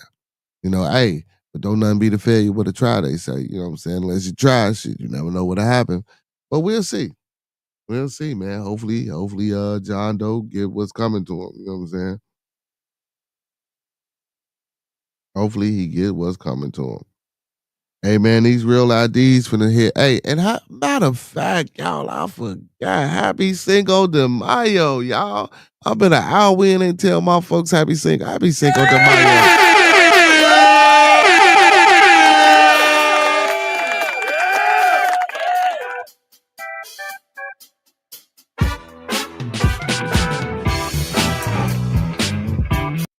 Happy Cinco de Mayo, everybody. Man, we got some horrible news, man. Manly Manday, man, we got to do better. We got to do better out here, fellas. It's Manly Manday, man. We got to do better out here, fellas, man. With these relationships and the way we treat our women. And I know, brother Prometheus, man. I know you be on the women, man. Roscoe be on the women. We think we not being loved. We think women ain't doing what they need to be doing, especially when they in our lives. And don't get me wrong, I can agree to some of that. I do understand some of that, and I do see where some people, get that from, and they see where that happens. But sometimes, bro, we still the head of the household. We still the leaders. We still the protectors. We still supposed to be the providers in most cases. So, we got to do it a little bit better, man. We got to take accountability and responsibility for our own actions and for the actions of our women. And I say that because, even with a child, man, they only gonna stray as far as you let them. You know what I'm saying? If you're not being a proper shepherd and herding your sheep and your flock right, they're gonna run astray and run amok. So it's important that if you're gonna be a shepherd, you're gonna be that man, if you're gonna be that leader, if you're gonna be that person in the household, we gotta stick to and do what we do. And listen, fellas, ain't nothing wrong with going to therapy. Ain't nothing wrong with seeking therapy, man. Ain't nothing going wrong. I say nothing going wrong. Ain't nothing wrong with going to sit down with a therapist or a psychologist, psychiatrist, or whatever the case may be, or a counselor, or somebody just to talk to. You know what I'm saying? You might not be able to get that same consultation from a friend. And don't get me wrong, that's a good place to start with a friend or somebody that you can trust, somebody that you can confide in, somebody that's going to sit there and not judge you, somebody that's going to actually give you an opinion, give you the real. And before they do that, just listen to what you got to bring. And I know that's hard to find within people, but that's some things that we all need and we all don't have. So again, therapy, man, going to sit down and talk to somebody and having them understand what's going on with you. And listen, don't turn down the help. Therapy, a lot of people just go to therapy and think it's about, you laying down on the couch talking. And I don't think people really go into therapy with the mind of being healed. I think a lot of people go into therapy with the mind, okay, well, I'm just going to do this shit. You know what I'm saying? And when you go in with that type of mindset, of course you're not going to accomplish nothing. Of course, nothing's going to come from that. You know what I'm saying? So we got to understand what we're doing when we go into this therapy. Again, that's why I always 5 key components: love, peace, respect, motivation, and inspiration. I tell y'all every damn day. Listen, those are the things that ain't some. Those 5 things ain't for you to be going out to try to instill or conform other people. Those 5 things are the things that you yourself as an individual should be striving for, should be trying to obtain. And then, once you get to that point, you can go out here and do those other things. You know what I'm saying? I mean, that's just honestly you know. And then that's the truth, and especially, man, with all the kids that like even within myself, bro. I come on here every night and I tell y'all I got 10 kids, man. Listen, I could have easily ran away from that shit. I could easily stop doing it right now. You know what I'm saying? And just say, hashtag FTK and not worried about those kids. Or even with my youth football team. You know what I'm saying? A lot of those kids, even if they have fathers, they don't see them. You know what I'm saying? Or they in single mother households. You know what I'm saying? Which is ridiculous. And then that's another issue because we don't know why they're in a single household. Mama probably it's a lot. We talked about a little bit about toxicity. I believe it was Friday. Was it Friday? Yeah, I think it was a little bit Friday. With Beanie Chris, we talked a little bit about toxicity. And those are the relationships that seem to strive in today's society. Being toxic. You know what I'm saying? Being that total complete opposite and not trying to engage in some type of compromise with your significant other. The combativeness. That's what seems to keep relationships going now. And that's sad. And the only reason I said about the men taking responsibility and accountability is this article here that I hear a lot. You know what I'm saying? Well, that I don't hear a lot. Not this article, but these are some things that we hear a lot. So it says she never saw it coming. Man shot ex-girlfriend through eye as she sat next to best friend before the night. What? Listen, okay, let me start this over. She never saw it coming. Man shot ex-girlfriend through eye as she sat next to best friend before a night on the town to celebrate breakup. So I guess apparently this man, this young lady broke up. He was going to celebrate. He didn't like it. It's crazy. Let's get into it. So a 37-year-old man in Washington, D.C. will spend decades behind bar for killing his ex-girlfriend and shooting her in cold blood moments after she had gotten in the passenger seat of her best friend's car. A Superior Court Judge Rainey Branded has ordered Idrissa Fall to serve a sentence of 50 years in a federal correctional facility for the 2021 slaying of Dora Northern, authorities announced. A Superior Court, this is crazy, a Superior Court jury in January unanimously voted to convict Fall of one count each of first-degree murder while armed, possession of a firearm during a crime of violence, and unlawful possession of a firearm. In addition to his incarceration, Fall will be also required to serve 5 years of supervised release. That's if he 37, 50 years. If he up for parole and maybe 15, maybe, because I don't see him getting out of I don't see him surviving this, you know what I'm saying?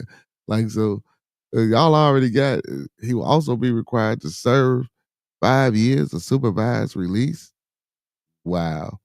Anyway, so inmates in the federal prison are not eligible for parole. Again, so okay. So What do you mean? So they gonna let them out and supervise them? There's some shit that they got going on. I heard about this too in federal penitentiaries and a lot of even some state penitentiaries got this program where they let the guys out to go to work and I'm talking about some of these places they let them out on their own merit and then they have to get back. You know what I'm saying? So they take them from what's going on Diablo. So they take them from the major jail facility and downgrade them to like a minimum max facility, so sort of like a boot camp where they let them out. I actually met somebody who did that. He was out for work and he was trying to hurry up and rush back, you know what I'm saying, to get back. Cause if he didn't get back, you know what I'm saying, he wouldn't be allowed to come back out to work. And then once they ship his ass back off, that's it. Yeah, Diablo said that's a camp. Yeah. So yeah, so five. So they saying this brother will be eligible, you know what I'm saying, for what he say? Also will be required to serve 5 years of supervised release. So I'm assuming I don't, and don't quote me on this because you know I ain't a lawyer and I don't exactly know, but supervised release. But if you're getting 50 years in prison, and then it says he's not eligible for parole, so I guess 5 of those years they're gonna let him out to do something. But let's see if the article um speaks on that. So it says according to a news release from the U.S. Attorney's Office for the District of Columbia. The incident took place early morning hours. Okay, were they talking about the crime that he did? Hours of Sunday, July 18, 2021, in front of Northern's home in Northwest Washington. Northern's best friend had arrived at her home on the 1600 block of 4th Street Northwest at around 1:30 a.m. to pick her up. So the two could spend the night on the town, prosecutor said, but Northern was aware that Fall, whom she recently had kicked out of her home after ending a relationship, was waiting for her outside.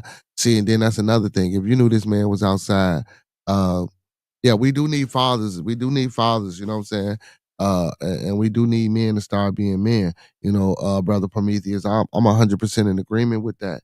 But again, you know, we got these men out here that's not being men. You know what I'm saying? We got brothers out here that's not being these fathers, you know. We trust me, I see the lack and the shortage of it.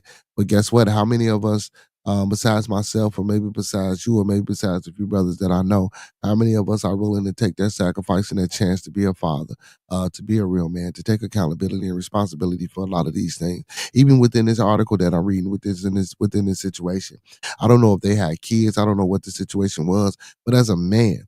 You know what I'm saying? If you had kids, and I done read articles about men unaliving they uh ex-girlfriend, wives, or significant others, and they got children together. Now, you mean to tell me you really care for this person, or is it that bad, or you really love your kids when guess what? Because if you kill their mom, the kids are gonna resent you for they're gonna resent you. Listen, ain't no ifs, ands, buts about that. And then now, even if they do resent you, or they didn't find out, if they didn't resent you and they didn't know you get you that guilt that's gonna weigh on you. And then even if they knew, and you trying to get the kids to run. Like, bro, how you think the kids gonna look at you? And then if you get caught and you go to jail, now no one takes care of these kids. Now these kids are in a system. I'm sorry, in a system, and now these kids, who knows what can happen? Who knows what can happen? You know what I'm saying? That's why I say we do need fathers, brother Prometheus. But again, therapy, man. We do need help. We do need counseling. We do need to. Because guess what? Parenting don't come with a handbook. You know what I'm saying? Being a husband and being a wife don't come with a handbook. There's no instruction on how to be a perfect wife, how to be a perfect husband, how to be a perfect child, how to be a perfect mother, how to be a perfect father. There's no handbook. It constantly takes work. It constantly takes being accountable. It constantly takes being responsible. It constantly takes being caring. It constantly takes being loving. It constantly takes being nurturing. I'm tired of that women nurture. No, men need to start nurturing. Men need to start being a little bit more empathetic and sympathetic towards the needs of the family. You know what I'm saying? That's what facts are. You know, and then and only then will fathers and other men step up and be men. You know, I'm outside. I'm not in that manosphere. I'm not in that red, blue, purple, black, orange pit. None of that shit matters. What should be mattering is us continuing our education, us building, us strengthening our infrastructure, us putting back up our communities, us being fathers and learning how to be fathers from men who know how to be fathers and husbands. I'm not saying that, listen, therapy is the end all to be all. Listen, because we all gonna have problems and this shit it's still gonna happen. I don't give a hell how many prisons they build. I don't give a hell how big the military get. Guess what? Someone's gonna get unalive. There's gonna always be some type of domestic situation. There's already always gonna be somebody that don't like somebody. Listen, we're not trying to get rid of that in the world now. If that was possible, hey, by all means. But again, we know the possibility of these things happening are a few times. I don't even want to say, but far likely less than none to happen. You know what I'm saying? These things been happening since the beginning of the time. This is just the human nature, humanistic nature of things. That and I don't want to say that to say that we should accept that as our reality, but I accept it as others' reality, and this is what I'm living. Even though I'm living my own reality, when you come into my space, I'm part of your reality. And I don't want that knocking and I don't want that crossing because energy's just a motherfucker. You feel me? That's why when you got metal in your hand and you're playing with a socket, you get electrocuted, man, because you got electricity flowing through you, man, and you're grounded once you touch them. So, listen, man, when those type paths cross and you get that jolt, man, it's wild. It ain't easy, you know. And again, that's why I say, while we out here trying to figure out everything else for everybody else, we need to be figuring out this shit for yourself, because that's the only way we gonna move forward as a people. That's the only way we gonna get these reparations that we trying to get. And I ain't talking about no damn monetary reparations with no damn 40 acres and no mule. You know what I'm saying? Spiritual replenishment, physical replenishment, mental replenishment. You know what I'm saying? And man, listen, y'all, it's a lot, man. And I think we can do better as a people. And big ups to Brother Prometheus, man. Bro, I see you when you be pushing that fathers, bro. I'll be trying, even when I do get some fathers out there on the field, bro, I'll be trying to push for it. I'll be pushing for it. Hey, man, hit that like button, man. Support the channel, man. Let's get back to it. See, because this is crazy, bro. I'm not finna be lurking outside no woman's house. You know what I'm saying? I get breakups can be hard, but come on, bro. This is ridiculous. So prosecutor said that as Northern was walking towards her best friend's car, Fall attempted to stop her. Stop her. But she continued to the vehicle. And again, bro, why? Listen, and then there's witnesses out there. If somebody was in the car, why would you do this? Come on, bro. And then man, oh, oh my goodness. So as Northern got into the front seat of her friend's waiting vehicle, the defendant started reaching into his waistband.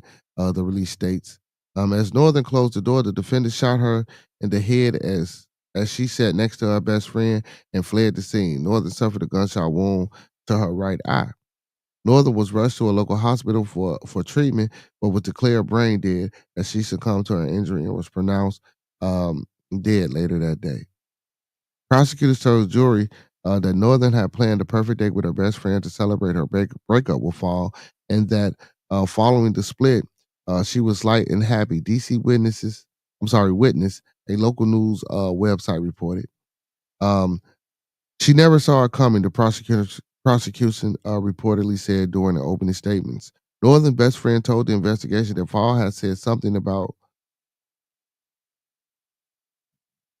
the G word, SHIT, shortly before pulling the trigger, implying that he believed that Northern was, like many other of our friends, part of the LGBTQ plus community, the DC witness reported.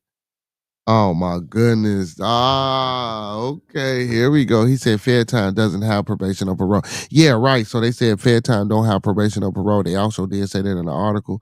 So when they said supervised release, so talk to what is supervised release, brother Prometheus, if you know.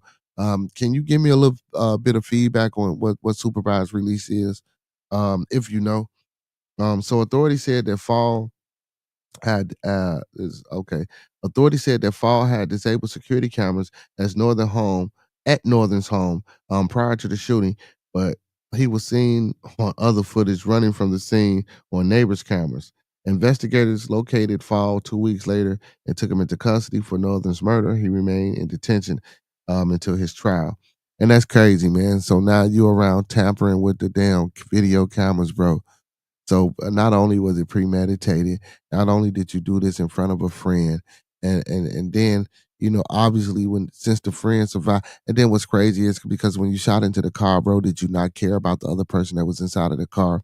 Obviously not. Because I'm just going to say the comment, and I do apologize. He said GAYSHIT. So apparently, I'm assuming that he thought that his ex girlfriend had became part of the community by being maybe a lesbian or whatever the case may be, with something that I guess he disliked. And then that's even crazy. Even if she does have friends in that community, that gives you no right to dislike her. That gives you no right to unalive her. You know what I'm saying? All that means is that, brother, sometimes whatever y'all had, I ain't gonna say sometimes, brother, whatever y'all had just didn't work out. And now and then also, man, if you was trying to wow and woo the woman back and get your woman back, fellas, this ain't the way to do it, bro. I know a lot of guys that think that aggressive shit or telling your girl that you ain't going nowhere, and if can't nobody have you, well, if I can't have you, nobody can type shit, bro. That's I'm not gonna say that's mental illness. I'm not gonna even put that on the DSM-5 or anything like that, bro. But bro, that's something we got to work on within ourselves. That's crazy, man. A friend of mine, one of his ex girl daughter got killed not too long ago, man. He killed the young lady, then he killed himself. That's crazy, bro. And they were young. They were young. Fellas, this is y'all got your whole lives ahead of you, man. Just because you and this one lady don't work out, sisters too, man. Just because you and this one fella don't work out, that don't mean stop living your life. Keep going, bro. You know what I'm saying? Listen, it ain't this is something that I do hold true. Everything ain't meant for everybody. All the teaching, all the supporting, all the things that we talk about here on this channel, guess what? I know everybody ain't gonna do it. And even if we do it, guess what? Everybody's not gonna be successful at everything. But as long as you try, and as long as you create a space where you know you can leave it open for other things to come in and matriculate and help build and help grow.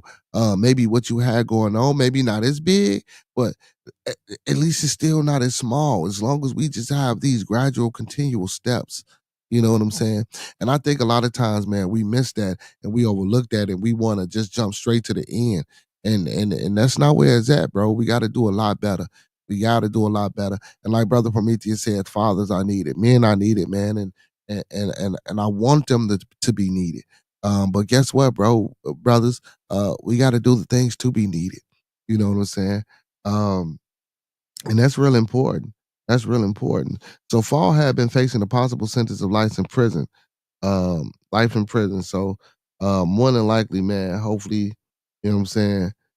I I'm not gonna say they let him out because apparently they know he did what he did, but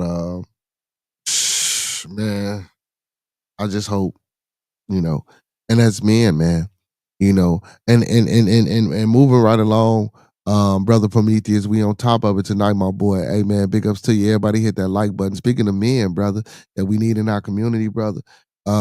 Let's talk about finesse two times, man. I heard about this situation on Spin the Block Media, man. Big ups to Spin the Block Media. And let me give me some shout outs, man.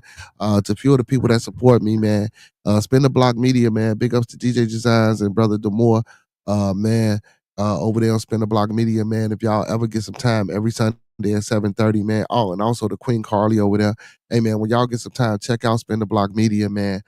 They doing their thing over there. Also, man, Unwrap the Podcast. Big ups to Heat Detector, man. That's been showing me much love and support. Big ups to Narrative Dialogues, man. The brother that joined the stream last Tuesday. Big ups to Next Level. He came from No Captivity Freezy. If y'all got some time, man, y'all can check out No Captivity Freezy. I support my people. Also, man, FX Radio, man. The Bad Lamb people over there that do their thing, man. Make sure y'all check them out, support them, man. Just support all the brothers. Listen, everybody that support me, man, if y'all want to go over there and support them, make sure y'all supporting them, man. You know what I'm saying? That's what it's about. That's what it's about. You know what I'm saying? He say the state loves breaking up family. You know what, Prometheus? I can agree with that extent to a certain point. I believe we as individuals like breaking up families. And the only reason I say that, brother, because like you said, the state like breaking up families, and I get that and I know that. You know what I'm saying? And I can agree to that. But guess what? What are we doing to stop the state from breaking up families? What are we doing as men? Are we getting out here not being YNs? Are we getting out here not sagging our pants, not smoking weed, not drinking? And don't get me wrong, man. Hey, and speaking of man, support your local weed man, and shout out to your real local weed man, especially if you got them good Scooby snacks, man. Support your local weed man. 22nd Estate, 22nd Estate, man. It's a little cafe, man. Make sure y'all go checking them out if you're in the Chicagoland area, man. A friend of mine, she didn't already been there. She said it's good vibes. Um, Also, man, Damon Dushan, man, y'all can check him out on all music streaming platforms. That's Cuzzo, man. His friend actually owns the cafe. So go check them out, man. They got cups, you know what I'm saying, shirts, man, and also, like I say, man, they got their little drinks and little treats. So if you're in the Chicagoland area, man, and you go there, make sure you check them out. Also, man, don't forget y'all, May 30th at the cafe where grown folks play. May 30th, 2025. Man, it's $10 cover charge. $10 cover charge. Special guest host D Banks and special guest comedian Marlon Mitchell, man. So make sure y'all checking out the cafe where grown folks play. That's 17553 South Kesey in Hazel Crest, Illinois. Again, that's 17553 South Kesey in Hazel Crest, Illinois. That's cafe where grown folks play. May 30th, 2025. Showtime is at 7, and it's also a $10 cover charge at the door. Make sure we get in the building, man. Make sure we supporting, man, these black melanated businesses. Also, Lynn Chicago. Peace of y'all. If y'all in the Chicagoland area, man, good Southside Pizzeria, 501 East 61st Street, located right here in Chicago, Illinois. And also, Dan Soul Food and Bakery, man, got some of the best soul food in the world, man. Make sure y'all check them out. Man, 2523 West 79th Street. Make sure y'all checking them out. Also located in Chicago, Illinois, man. Personal friend of mine, the doc, the House of Health and Wellness. She's no longer located on 1400 Torrance Avenue, but you can still Google. She does virtual counseling, and she's also in other places and she travel. So she will come to you. So make sure y'all check them out. And also the Urban Lux Cafe, man. Urban Lux been getting traction. 2911 East 79th Street is actually literally right down the street from me. But like I say, man, big ups to those that support me. So again, man, big ups to those 5 black melanated businesses. If y'all in the Chicagoland area or if y'all ever come to Chicago, make sure y'all check them out. Also, again, like I say, man, Spin the Block Media every Sunday at 7:30. Make sure y'all support those guys. Unwrap the podcast. Big ups to my guy Heat Detector, Narrative Dialogues, No Captivity on Freezy, and big ups to Next Level, man. Big ups to all those channels and all those people that come in and support. And man, just becoming part of the family. That's what it's about. It's about networking and growing, but also not only networking and growing, man. It's about building relationships and building family and letting people, you know what I'm saying, and being genuine, man. And when you're genuine, man, and letting people know that you're genuine, you know what I'm saying, that love will reciprocate. So again, yes, the state does break us family, but again, if we know these things, what are we as men? Instead of getting out here doing the wrong, I ain't gonna necessarily say the wrong thing because again, like I say, bro, I'm from the projects. I'm not a project individual. I don't live my life in that way. Again, I said I got 10 kids, bro. It's been a struggle. It's hard. But guess what? I made a choice and the decision not to do those extra things that will make my life, harder. And that's hard. That's hard to make those decisions. That's hard as a man growing up in certain environments. And I'm not going to downplay that, especially being this Hugh. That's hard to make that decision. You know what I'm saying? What up, though? He said, I'm finally I'm late enough to join the conversation. What's going on? What's going on, man? I know, listen, man, listen, Brother D, man, I know how it be, man. You know what I'm saying? When you got a lot of things going on and you're doing things. Hey, we finna touch on this, man. I know y'all talked about this Sunday too, Brother D. So finesse 2 times in federal custody after allegedly violating supervised release. Okay. So let's get to it. So it says finesse 2 times is back in custody with prosecution alleging his arrest for terroristic threats in Texas violated his wait a minute, let me do this again. Wait a minute. So finesse 2 times is back in federal custody with prosecutors alleging his arrest for terroristic threats in Texas violated his supervised release condition. The rapper attorney Carl A. Moore tells TMZ Finesse surrendered to authorities Friday and is in federal custody. Come on, man, what's going on? So, according to the documents obtained by TMZ, prosecutors are alleging he violated his supervised release on 3 occasions, claiming he failed 2 drug tests, one in 2022 and one in 2024. Both times allegedly testing positive for marijuana.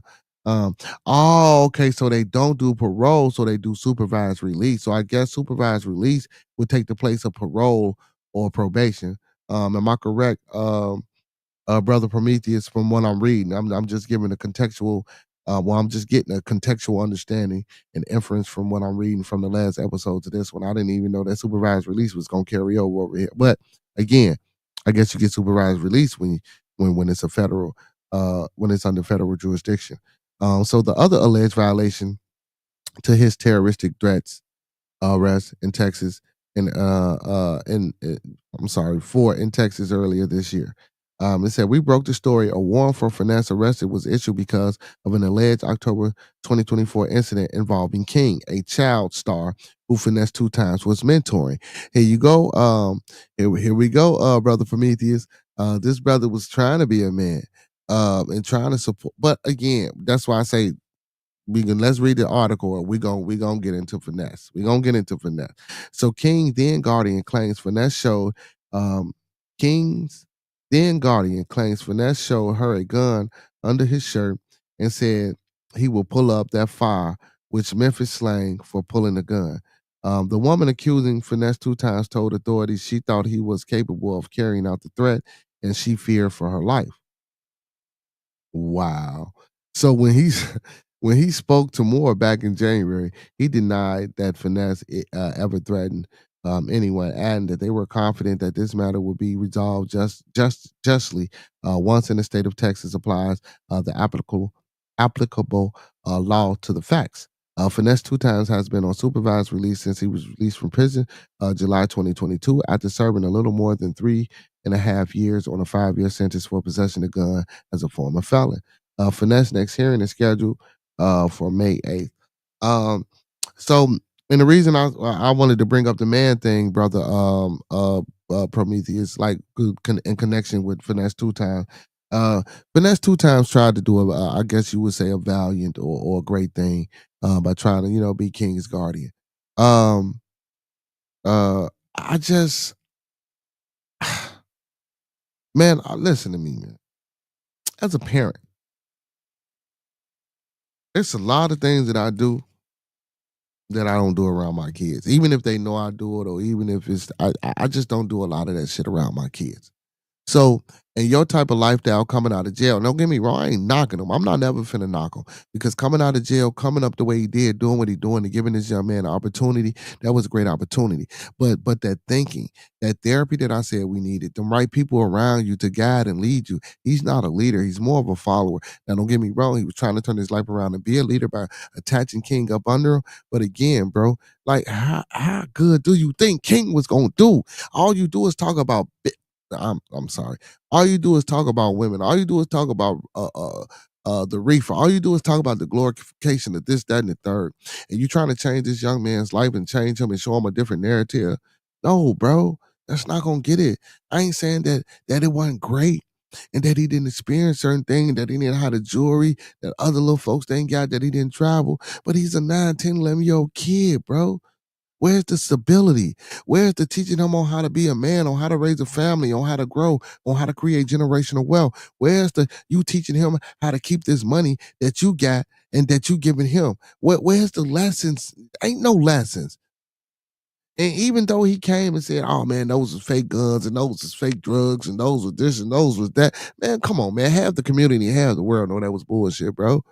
Come on, bro. Come on, finesse 2 times. And then I guarantee y'all, listen, y'all, I guarantee you, if it was his own child, I guarantee you he wouldn't raise or do that shit. I know for a fact he wouldn't do that. He would not do that.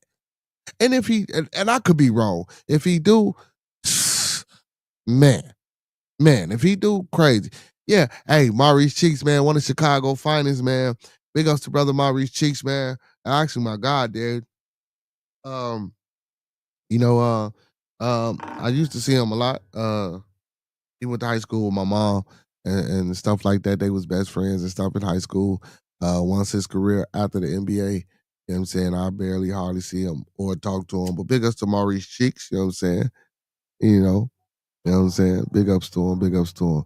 Um, Brother D said, yeah, finesse might be out of here. He say exactly. He was immature. Um, and don't get me wrong, bro. Like I say, I don't want to knock the fact that let me pause this for a quick moment.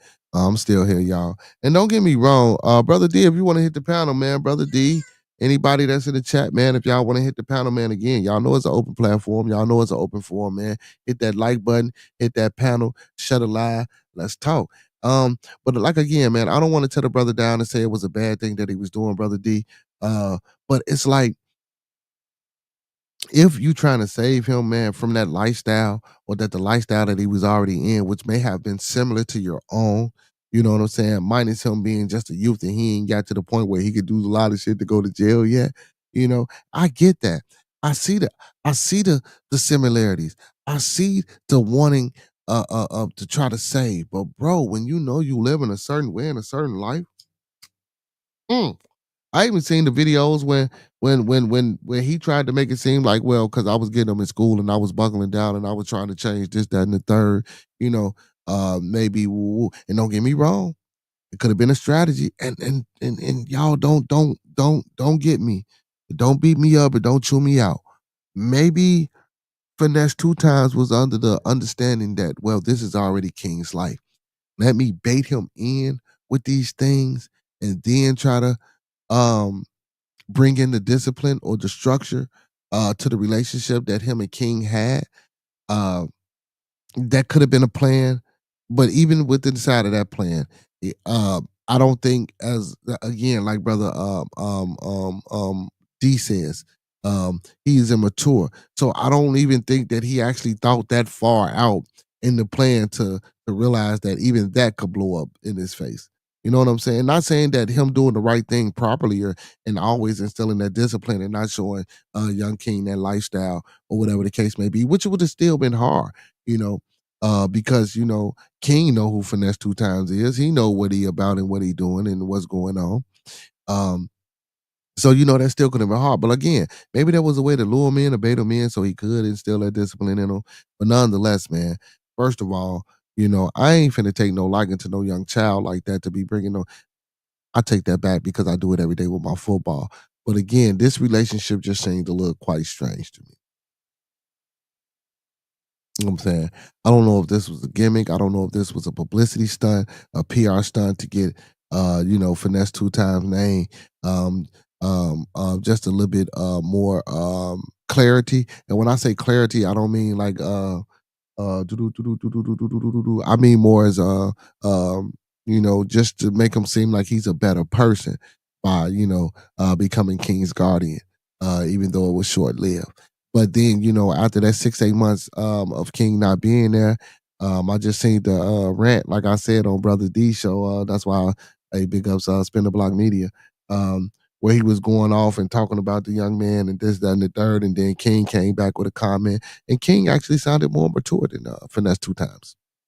Honestly, you know what I'm saying? Don't get me wrong. We talked that string lingo and all that, you know what I'm saying? But yeah,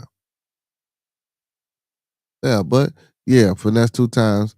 Yeah, man, you gotta. Come on, man. Hey, who seen Sinners, man? Did anybody in my chat seen the movie Sinners, man?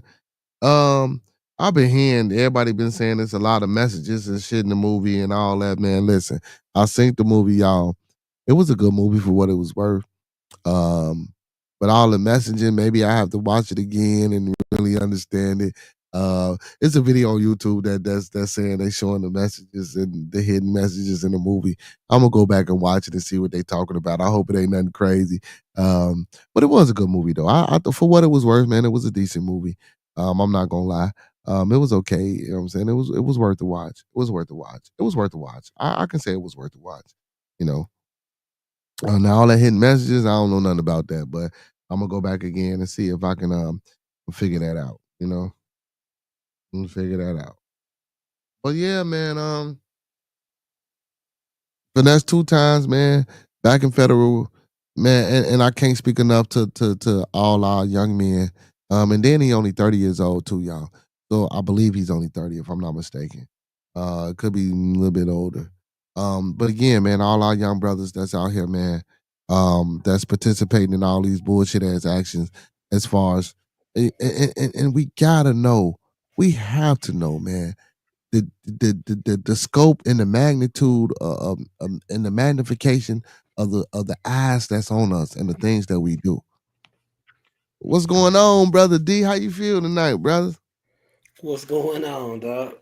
Man, bro, man, one of my guys and man, we doing good. One of my guys in the chat was talking about we need more men, and I got to speaking about the men and the senseless violence that we do on women, and sure enough, finesse 2 times popped up, and I'm like, man, my brother D was talking about that. You know what I'm Hell saying? yeah.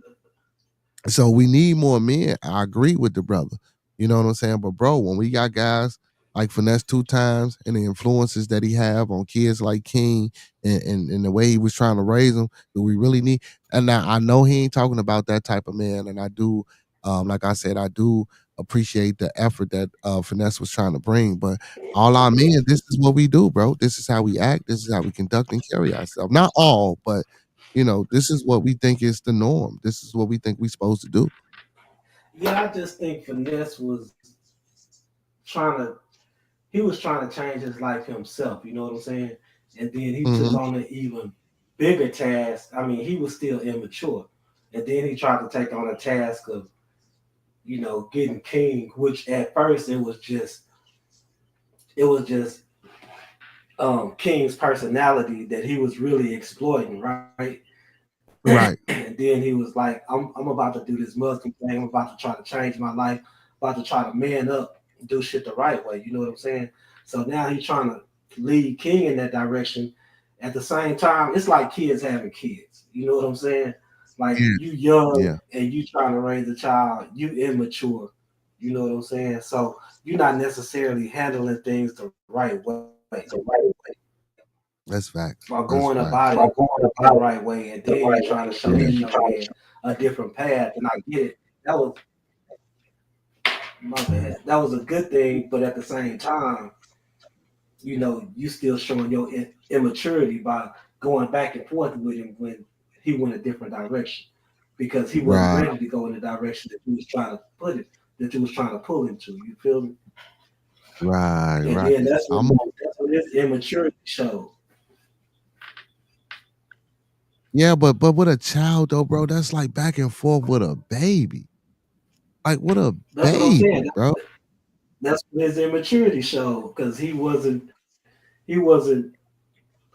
fully on his path yet. You know what I'm saying? Like he still had those Yeah. immature ways. So when King did that, it just shot him back to that old mind frame because he wasn't fully matured himself. Think about it, how long he been locked up. You say he been locked up all his life. You know what I'm saying? Yeah. Yeah. So he Yeah. still And has some that charges mentality.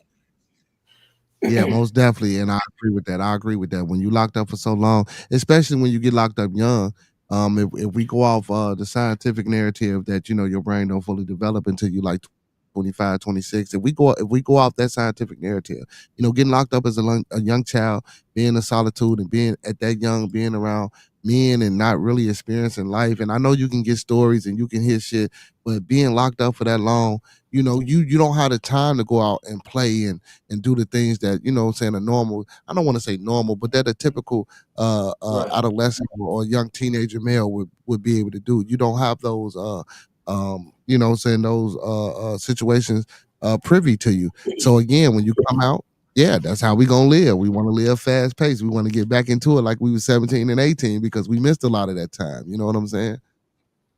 Exactly. And it wasn't like he was in that bitch trying to better himself. He was in there acting wild, crazy, you know what I'm saying? Just like a youngster would do. So, he went in there with the mind frame of he wasn't going in there to better himself. He was just going in there to do his time and whatever that entailed. Then he was just gonna get down like that. You know what I'm saying? Yeah, yeah, yeah, man. That's what held him back all the time.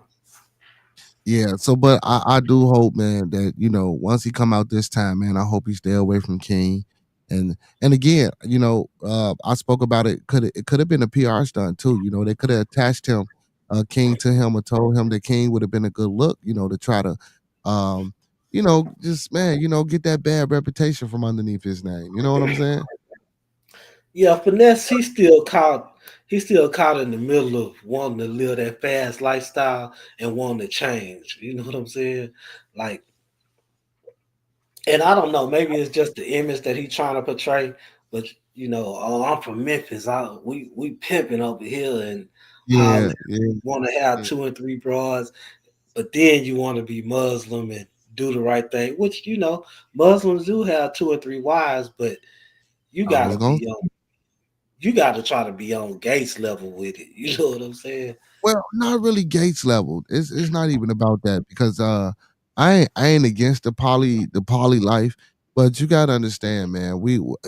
Us in America, we don't understand that. We do try to use that. Well, this culture can have that many wives, but it's contingencies upon you being able to have those wives, and you're not in that culture, and you gotta understand that. And if you ain't living in that culture, I would disagree with you having that many wives, even from a biblical standpoint. This is 2025. It's modern times. This ain't ancient times. You got to be able to take care of that wife. I mean, the Bible has been watered down. You know what I'm saying? So I Yeah, can't go with that narrative like that. I mean, I know, but see, but even with the Muslim religion, over there, it's still contingencies upon you having that many wives and being Yeah, able to have. Yeah. So and again, man, and Kevin Gates, man, if you hey, and I don't want to call him a slick talking individual. I do want to kind of tend to lead that Kevin Gates is a more spiritual individual and that he had a real awakening himself because again, he been incarcerated and in and out of jail. yeah. He also took upon that Muslim faith for a while and things of that nature. So I mean, it's like, man, and what is it with black men, man? Just getting locked up and becoming Muslims, man. That's an epidemic now. All these young guys from Chicago, bro, they going to jail, man, and they coming out Muslims. You know what I'm saying? Hey, that's Um, how I go. I seen that firsthand. You know what I'm saying? I be niggas go in Christian and leave out Islam. I don't understand that. What is that about? What is so me, I never been uh incarcerated in the penitentiary. You know what I'm saying? All praises due to the universe. I never been incarcerated in the penitentiary, so I never really understood, what I'm saying, what's that strong connection that black men have to joining the Muslim faith. Yeah, I just don't get it. I mean, I don't know. I studied Islam for a minute. You know what I'm saying? And I think it's a lot of good teachings in there. A lot of people think they don't believe in Jesus, which they do. They just don't believe that Jesus was the Messiah. They believe he was a messenger. You know what I'm saying? Like Yeah, more yeah, like a yeah, prophet, yeah, more like a prophet, yeah, just like yeah, prophet. Yeah. yeah, Elijah Muhammad. But like some of the teachings like that of Elijah Muhammad especially, like I just don't believe he was the prophet, especially the way his lifestyle and how he slept with 14-year-old girls and Wait pregnant. a minute, wait. We not gonna say that. I'm not gonna put that on Well, the. I don't. allegedly, you know what There I'm we go. saying? Yeah, Allegedly. allegedly. There you go. But Yeah, yeah, but a allegedly. lot of their teachings, I do agree with. I used to have a Quran. I think, like people put their hand on the Bible without washing it first. You know what I'm saying? Like before you touch a Quran, you're supposed to wash your hands. You know what I'm saying? Yeah, And so you so, supposed to wash your hands. You supposed to pray, and you supposed. It's a lot. I got a Quran, and yeah, you supposed even when you hand it over to somebody to see it, yeah, even though you're not supposed to do that. It's a ritual that you go through it, even to hand your Quran over. So I understand that. I get all them principles, man. I'm a little bit real versed in that, but oh, it ain't for me, man. Just Jay said, people attempting poly life usually are trying to build a community. Um, I can agree with that to a certain aspect, Miss Just Jay. But I believe a lot of us over here, like a lot of our men that's doing that, I believe a lot of men is just lusting after women and just want multiple women. I really don't think, on an average, that we are trying to build communities because if we are, like Brother D said with the finesse two time, that is a very toxic situation with him and those two women. He didn't pull guns on them women. He didn't did all type of things. King then came out and said all type of, and then when King came out, that's when they started coming out talking about it. I guess they was I don't know, man. I just Poly life ain't for everybody, but just say I do agree with that. If you're trying to build a community and a family and a Yeah, better he say space. he need pulled again. Yeah, of course. You- D, D right now. Me and you get into a D, and you bug up at me, man, and I got my pipe on me, man, and I'm talking about, and it get to the point where we become two uncivilized individuals, and I happen to have the upper hand because I got whatever on me. Yeah, man, I pull it, and if I pull it out and say woo off the bell, and I put it back, and I get up out of there, and you call the police, guess what I'm gonna say when they come to me? I'm gonna say I Yeah, ain't pull out. You know what I'm saying? So, but again, we wasn't there. We can only speculate. She nah, said for it's real. usually a free fall. Yeah, but again, Deotta said the same thing, man. She says being afflicted has power in there. Being afflicted in jail does have power in jail, but I still can't see me. I just don't know what the new wave of this Muslim thing about. Back in the day, it used to be everybody coming out with the Bible. Now everybody coming out, with this Islam thing. I just don't think religion is the answer to things, man. I'm not saying there's nothing wrong with it. I'm not saying that people shouldn't practice. If it makes them feel better about themselves, more power to them. If it makes them a productive person in society and a better citizen, more power to them. But us as melanated individuals, I really don't think that religion is the answer to our problems. You know what I'm saying? I really don't think that's what we should be looking to. We should be looking at turning your head, going walk your house. Go in the house and walk in every room in your house and look at everybody that you see inside of your house. I think that's more of what we should be relating to and trying to build and understand, if anything. I mean, too much religion to drive you crazy anyway. Yeah, yeah. Oh, I'm sorry. She says they are not trying. Okay. I apologize, Miss Jessie. I'm sorry. So she says people attempting to use are not trying to build. I'm sorry. I did misread that. I thought you said they was trying. Okay, I'm not trying. I'm sorry. Hey, little brain fart. I get a little slow sometimes. She said affiliated, they have protection.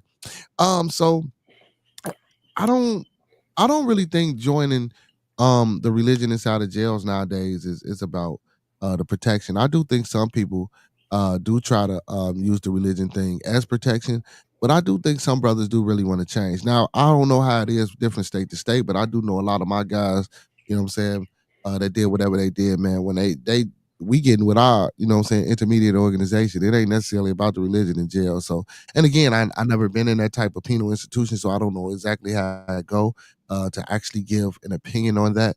But I still gonna give my opinion because I know a lot of brothers that have been in our jail, man, and most every time they I hear stories, it ain't about them going to church or it ain't about them going to the Lamars that they have in the penitentiary. It's about them. Shit, I'm with the guys, man. I see the guys. We doing this, we doing that. Every time I get a phone call or I call, they be like, "Oh man, we in this motherfucker doing this. We doing." I'm like, man, that's what you doing, bro. Like, did you read? Did you build some type of relationship or experience with an individual? It ain't never that. You know what I'm saying? It's always Yeah. yeah. So man, it's just hard. So like again, brother Prometheus, it's hard for us when, especially as black men or melanated men, man, to be fathers and to be the men that we want to be when we not subscribing to the right things. That's all. I just think we should, be subscribing to the right things. Like I say, man, walk in your house, man, looking at your daughters, looking at your sons, looking at the significant other that might be at work or that's on the way home to you or laying in the bed next to you. That's what we need to start doing. I preach this a lot, brother D, about, because I go on a lot of different channels and places, man, and I always hear about, are women good enough for men? Are men good enough for women? Can melanated brothers and sisters be successful being inside of it? Like, man, yeah, we can, man. It's all about the work you're willing to put in. At the end of the day, all these talking points, it's all about the work you're willing to put in. And if you ain't willing to put in the work, of course we're not gonna go nowhere. Of course we're not gonna grow. You know what I'm saying? Like it's crazy. And the support, also in the support, we don't get enough support from each other. I don't know why that is, but it just seemed like, when you come out this color, we don't support each other, man. It's hard. Just like I shout out your show, man, Freezy, Unwrap the podcast, bro, and a lot of other these brothers, man, that's been, saying welcome me on their platforms and that support my show, bro. I make sure when I got time, I always watch and do that.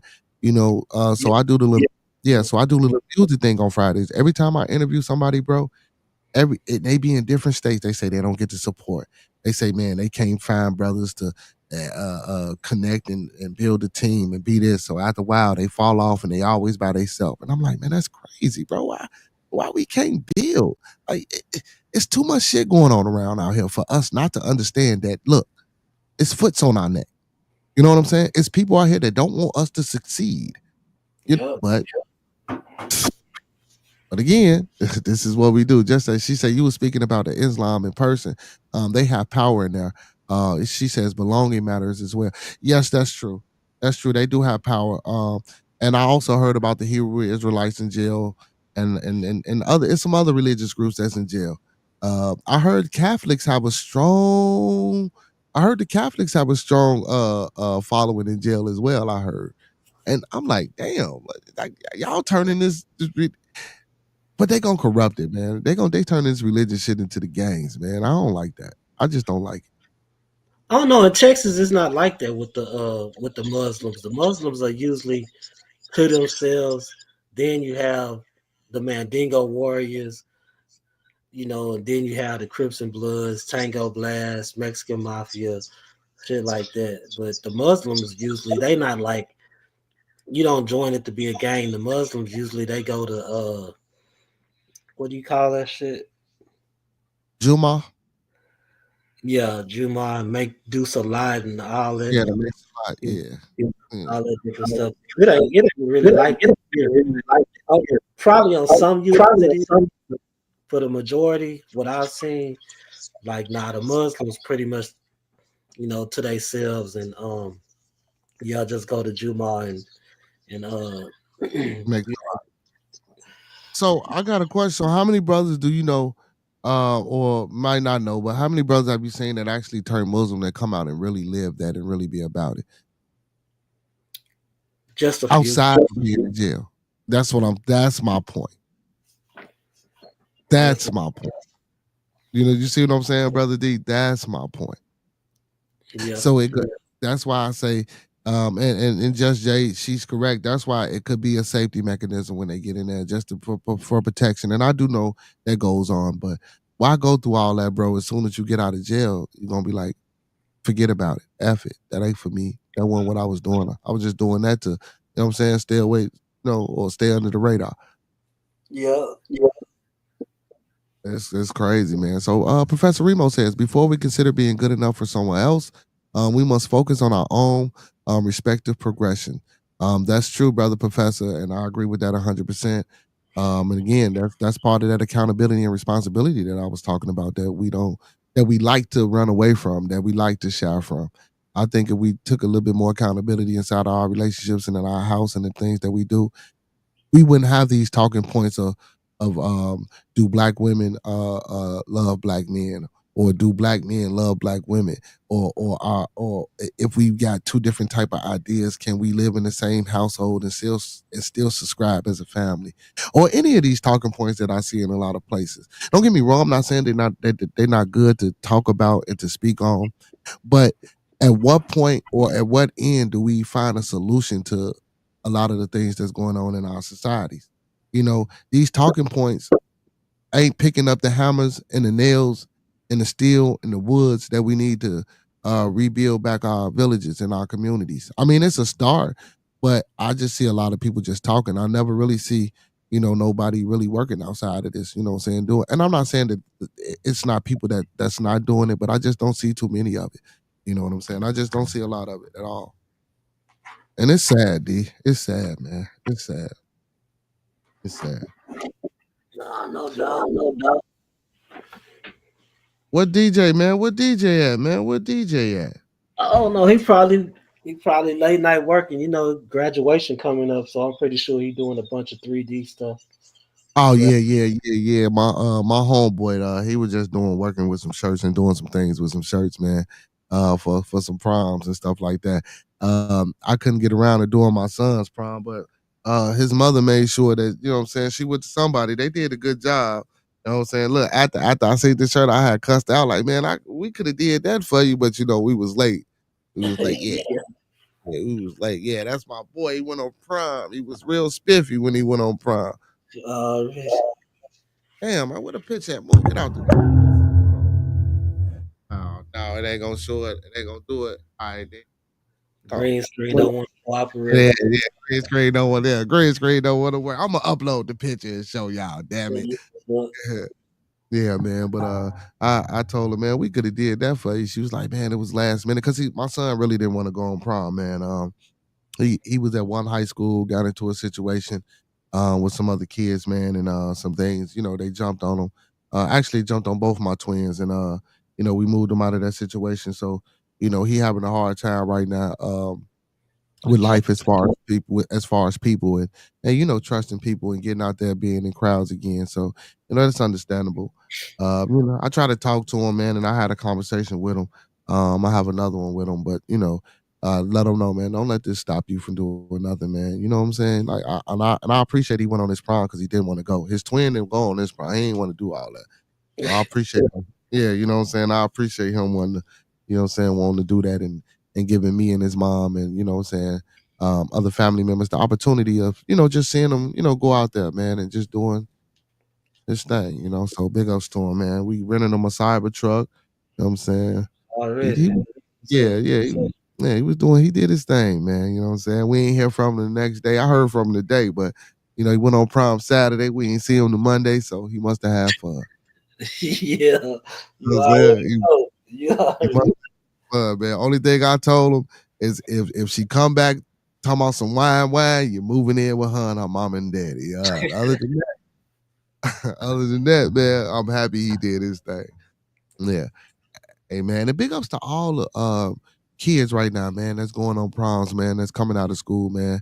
Man, big ups, man. My nephew, um, man, he got an NIL deal, man. They put 90,000 in his pocket and gave him a full-ride scholarship. I forgot the name of the university, man. He played b-ball. Man, so big ups to all the kids coming out of school right now doing their things, man, and maturing themselves and trying to be better adults, man. Nah, So that's what's up. Just be safe out there, y'all. I'm telling you. yeah, definitely be safe, man, because it's hard and it's a lot of ththings, man. That's hey, brother D, that's why I tell everybody, man, before I even start the program and before I begin to talk, man, keep everybody in your thoughts, prayers, views, and meditation. Because there's so much going on, man. You never know what can happen at the blink of an eye. You don't know what family member can be sick. You don't know who can be in a car crash. You don't know what accident can take place. You don't even know if your health. Right now we could be in perfect health condition, man, and then the next day we wake up, something can go wrong. You know what I'm saying? So I was senior year. My partner got killed on prom night. We was having a good time. He was just trying to break up a fight. And we mm, didn't go to prom. You know what I'm saying? We was out there hustling, but we went to the after party at prom. And he was just trying to break up a fight, and some dudes from out of town shot him. He lost his life that night. mm, Didn't see, didn't get to graduate. damn, man. Damn, man. You know, hey, and you know what, brother D? Speaking of that breaking up fights, that's why I do not get into, like if I see a guy, I used to all the time, bro. When I see guys out there, man, handling they women, I used to always jump in. Man, calm down, bro. Woo, woo. Bro, I did this one time. And do you know, I still got the mark on my arm today, man. The chick was getting, when I say she was getting pounded out, bro, I came to help the chick she put. Now, mind you, brother, how did I get stabbed? Listen, how did I get stabbed in the motherfucker? I'm gonna cuss this time, y'all. Excuse my language. I mean English, my friends. How did I motherfucking get stabbed by a knife? You mean to tell me he beating your ass this whole time? You got a knife, and when I try to come stop and break him and stop him from beating on you, you stab me in the Yeah. arm. But some people don't like to be messed with when they fight, man.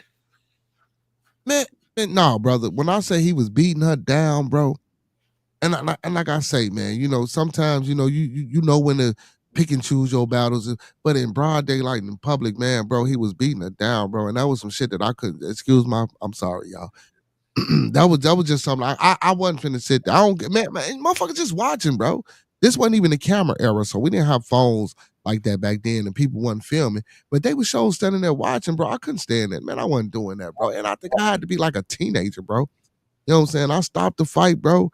She turned around. Next thing I know, she stabbed me in my arm, bro, and they walk off. I say, you gotta be. I never did it again. in my life. I never helped no woman that's getting jumped on by a man again. I ain't never did it. Even if it's my little sister, you got to deal with it or leave that nigga alone. Excuse my French. I mean, man, leave him alone. Cause Nah, bro, 9 times out of 10, bro, they usually go back to him. So I was like, I don't do that no more, bro. Yeah, yeah. it only took one time for me to get stabbed, man. I ain't with that. I can't I do that. broke up a fight in a similar situation, but I didn't get stabbed. But he was out there raw dogging her. She was about 85 pounds. I'm telling you. But she was fighting back. But he was body slamming her and everything, and everybody was just out there looking. I just went over there, say, man, I can't let you do her like this, dog. You gotta Yeah, stop, man. You yeah. gotta He stop. But can't. I It ain't mean, hit the they was right back together. You know, she'll cut him up and shit. He'll beat her down, and I don't mm, understand that type of love. But I guess that's what it is for some people. See, I spoke about that earlier, man. See, that's the type of love and that's the type of family and that's the type of institutions that we like, man. We like that toxicity. We love I told a brother, I say, man, toxic relationships is gonna be, you know what I'm saying, the new normal, bro. That's what's gonna be healthy for everybody to be toxic towards one another. I'm not saying that that's a good thing and I want that to happen, but that seems like what's going on. Being toxic.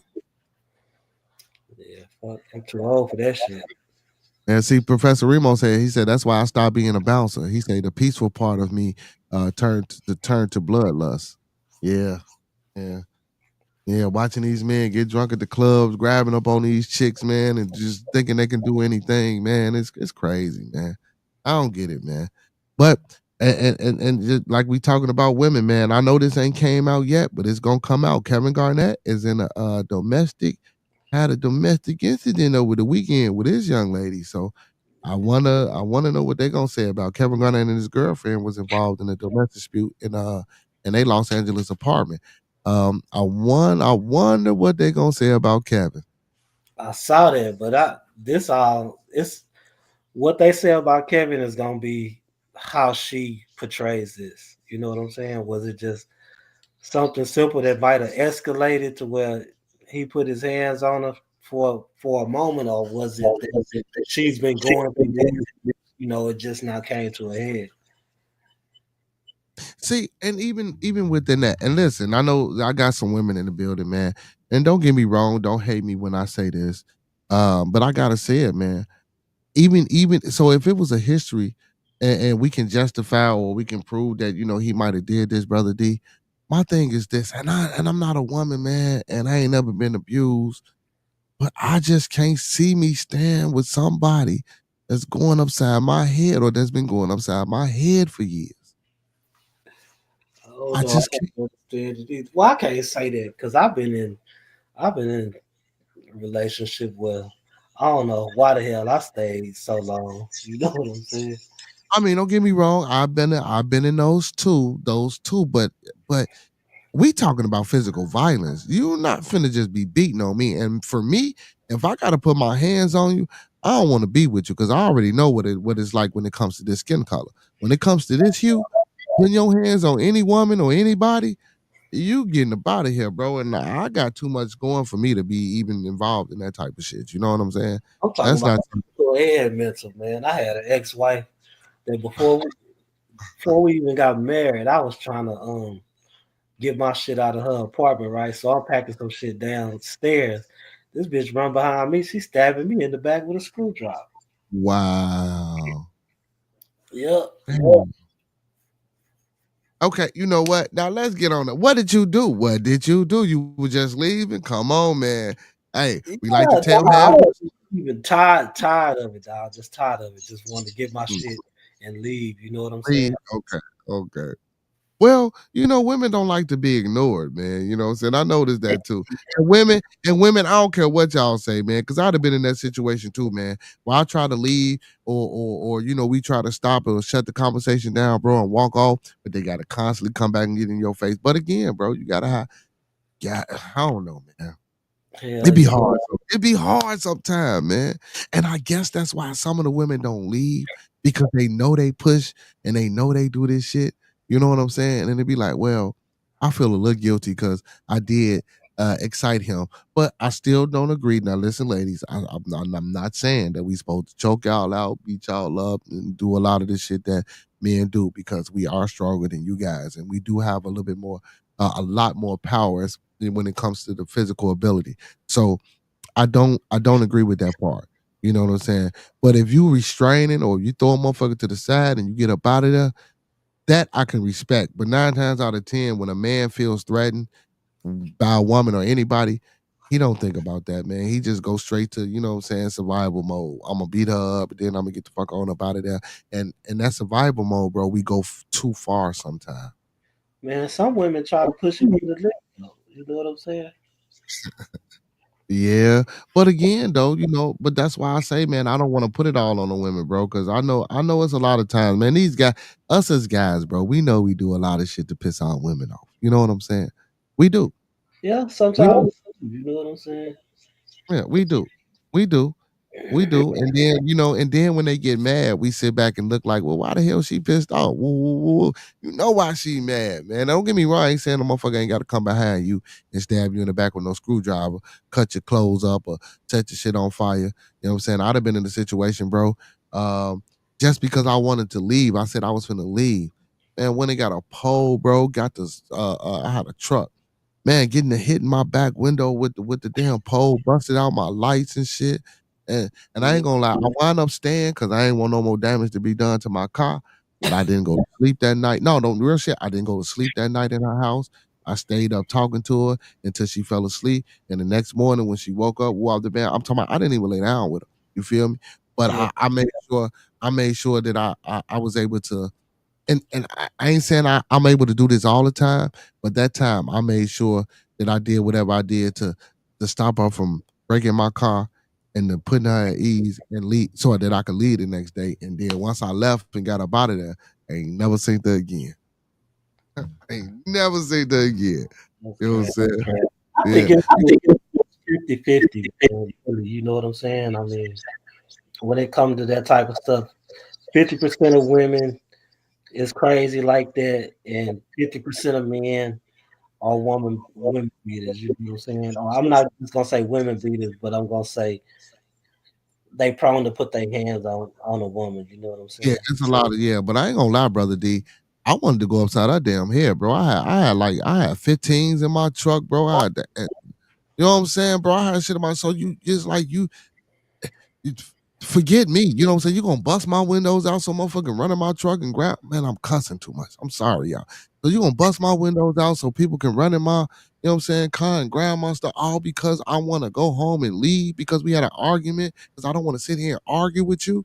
Are you See, I'm not with that that no, you keep that talk yourself. I ain't doing that. I ain't Then doing that. what is it about leaving that makes them go off so bad? You would think they would want you to leave so we could squash this shit and try to work it out tomorrow or something. You know what I'm saying? So you Yeah. go so we can continue to fight and argue. Well, honestly, I think it's the emotion of being a woman. Not saying that women think that they're special, because I'm not gonna say every woman thinks that. I think that it's just an emotional thing. Like, well, I'm your woman and now you're leaving. So now that looks as if you're not trying to handle or take accountability for the problem or the situation that's going on. Now, I get it, but an aspect from a woman's point of view, if a man is heated or if it's a heated situation where it could become physical, why not let that person leave or why not let that person die down? Now, if you're husband and wife, that could be a different type of situation because y'all in the same household. You know what I'm saying? Versus being boyfriend and girlfriend. Maybe y'all don't stay together, or if y'all do, y'all can leave and maybe come. But being husband and wife, I kind of want to say there's like a different. It could be kind of different, but I don't know, man. I think it's more of an emotional thing because they think we're not trying to take accountability for the situation at hand. So when we say we finna leave, it just registered to them as we saying F them and we don't care about them. I'm not a woman, but that's just my opinion. I'm saying I'm finna leave so because I don't want to go to jail. Shit. Right. See, but again, have a little It bit more. don't even have to be you putting your hands on a woman. It could be just she just call the cops. You know what I'm saying? And We going to jail. Period. yeah, Facts. Well, she can call the cops and say, she don't want you to leave she don't want you to leave on your own leisure. But then she'll call the cops and be like, I want him out of my shit. Or, I want him out of here. It don't even have to be her house. Y'all Yeah. in a common space. And she just be like, well, I don't want him here. You know what I'm saying? And then they be like, well, we usually remove the aggressor. Why the man got to be the aggressor? Because we the male, and it's a masculine, and it's a masculine dominated world that we so called live in, and we not in touch with our feminine side, and we do think that the women is a second citizen, and I will wholeheartedly say this out loud. Not that I agree with this, but I do feel as men think that women are second class citizens. I honestly believe that. You know what I'm saying? And I'm not saying that it's right, and I'm not going to say it's wrong, because everybody have their own understanding and opinions about things. I don't You know. know, I really don't view them as second class citizens myself. I mean, I think we all equal, really. yeah, yeah, facts, facts. Professor Remo. Professor Remo says that's why I deny access to my thoughts and my feelings from the start, so I stay unpredictable. If they get comfortable, they feel free to to be the nuts they are. Uh, I wouldn't. He is Professor. You is crazy, man. Um, I, so I wouldn't say I would deny access to my thoughts and feelings from the start, because those are some of the things that we are that attracts us to each other. You know what I'm saying? And what I mean by that, when I say the thoughts and the feelings, because if you talking to a person and they getting to know you, because I know some women who love and enjoy conversation, who love to hear things, especially if you got something good to say, especially if you can hold a conversation and it's not and it's not basketball, or it's not porn, or something sexual related. You know what I'm saying? Just being able to have a general conversation about what's going on in your day, and be able to hold a 30 to 45-minute conversation, because women like to talk. Men, we have to know these things. You can't be a man in the world today without knowing what women like and what women don't like. If you choose not to do those things, I'm not saying you an a-hole for not doing it, but it's just because you don't want to do it, but you know the results you're gonna get. You know what I'm saying, bro? D? We gotta know the results that we're gonna get for some of the things that we do as men, especially when we're dealing with the women. Nah, for real. That's why I be telling my sons, I'll be like, don't wait until special day. Like, it don't have to be a special day to bring your woman some flowers or something like that. You know what I'm Mhm. saying? To show them that they appreciate it. Sometimes you just gotta pop up with something in your hand. You know what I'm saying? Yep, facts, facts. And that's another lost art. Courting. That's another lost art. Courting the women. I asked. I had a brief conversation about this the other day. What do we consider dating nowadays? Do we consider dating jumping from woman to woman, and seeing what our options are, or do we consider dating as far as being with one lady or one individual and seeing how that works? That's why I asked, like, what do we consider dating nowadays? Like, it's hard. I think we think with the other head and not the head of, what I'm saying, that's got the brain in it. Yeah, I don't know. I think the internet kind of like messed up the dating scene for real. I mean, I don't know how Yeah. you meet a person. I don't know. I guess I'm just old school. I'm an old head at this point. But I don't know. Like, I don't know. I just don't. It's too many crazies out there to be trusting somebody that you meet on the internet and want to meet up somewhere. You know what I'm saying? And that goes for men and women. I see a lot of women getting took by men that they first met on the internet and stuff like that, and it don't feel authentic to me. You know what I'm saying? Like, I just and I did, and meet I some. didn't say that a lot of brothers get set up by the women too. On the dating apps, yeah. hmm That's great. So now, don't get me wrong, brother D. I ain't gonna say it ain't authentic. Um, so especially for shy people, or people that don't know how to really get out there, that's not really popular in the dating scene. The app makes it easier, because you can see if you have same views, or if your views aligns with a certain individual, and you might hit them or swipe left or right, or however certain apps go, and send them a message, and then you talk over the phone. And I like that way, because then you talk over the phone a lot of times. Well, I ain't gonna say it depends on certain people, because I know sometimes people just might meet. But if you do it through that app. You can talk over the phone and build a relationship and a rapport with a person. And then by the time it comes to meet that person in person, it'll be better. But D, to speak on what you're saying, even meeting people the old fashioned way out on the street and in public. You don't know who a serial killer. You don't know who a grape is. You don't know who got mental. I'm just saying, bro. So, app or not, that's just how it is. You never know what you're gonna get. Like Forrest Gump, life is like a box of chocolate. You know what I'm saying? Relationship field is like a box of chocolates. You don't know what you're gonna get. That's why we always get that brother D. Oh, well, he wasn't like this when I first started, or she wasn't like this when I first. Yes, she was. You just didn't want to see it. Don't Yeah. get me wrong. Some people had it, but you just didn't want to see it. Bro, Professor Remo says, first thing, why are you announcing you're leaving? He said, nothing's better than leaving the MF mid-sentence to never be seen again. See, again, brother, Professor, you ain't hear this brother say he got his stuff, and as he turned his back, he was getting poked with a screwdriver. So he didn't say, I'm pretty sure he didn't say he just proceeded to go. And and that's crazy because you can't even turn your back and leave in certain situations, man. Nah, for You know? real. And then, I hear a lot of brothers say, especially if you got kids with somebody like this and it's toxic. A lot of people say they give up too fast and they don't work things out, and they try not to um stick it out and tough it out.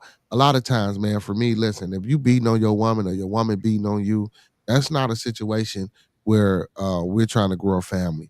I get some brothers say, man, stick it out because you're gonna go to the next man and it's gonna be the next thing, this, that, and the third. Yeah, but the next motherfucker ain't putting me in a hospital every other week. You know what I'm saying, brother D? Like Yeah. I'm not finna stay in that type of situation as a man, and I wouldn't want a woman to stay in that type of situation because again, that's not family. That ain't structure. You beating me because I did this or because I did that, and now I'm in a hot. That ain't no. That's not family. I'm not. I don't want nobody to work that shit out. You know Right. what I'm saying? Yeah. Yeah. Luckily, we never had kids. Yeah. Yeah, luckily, even listen, majority of my kids is about one lady. Um, we ain't never had no fisticuff. I mean, we didn't fought a little bit, but to the point where I really wanted to put somebody in the hospital. And then you got to think about this, man. We as men, man, I don't know why we this damn stupid.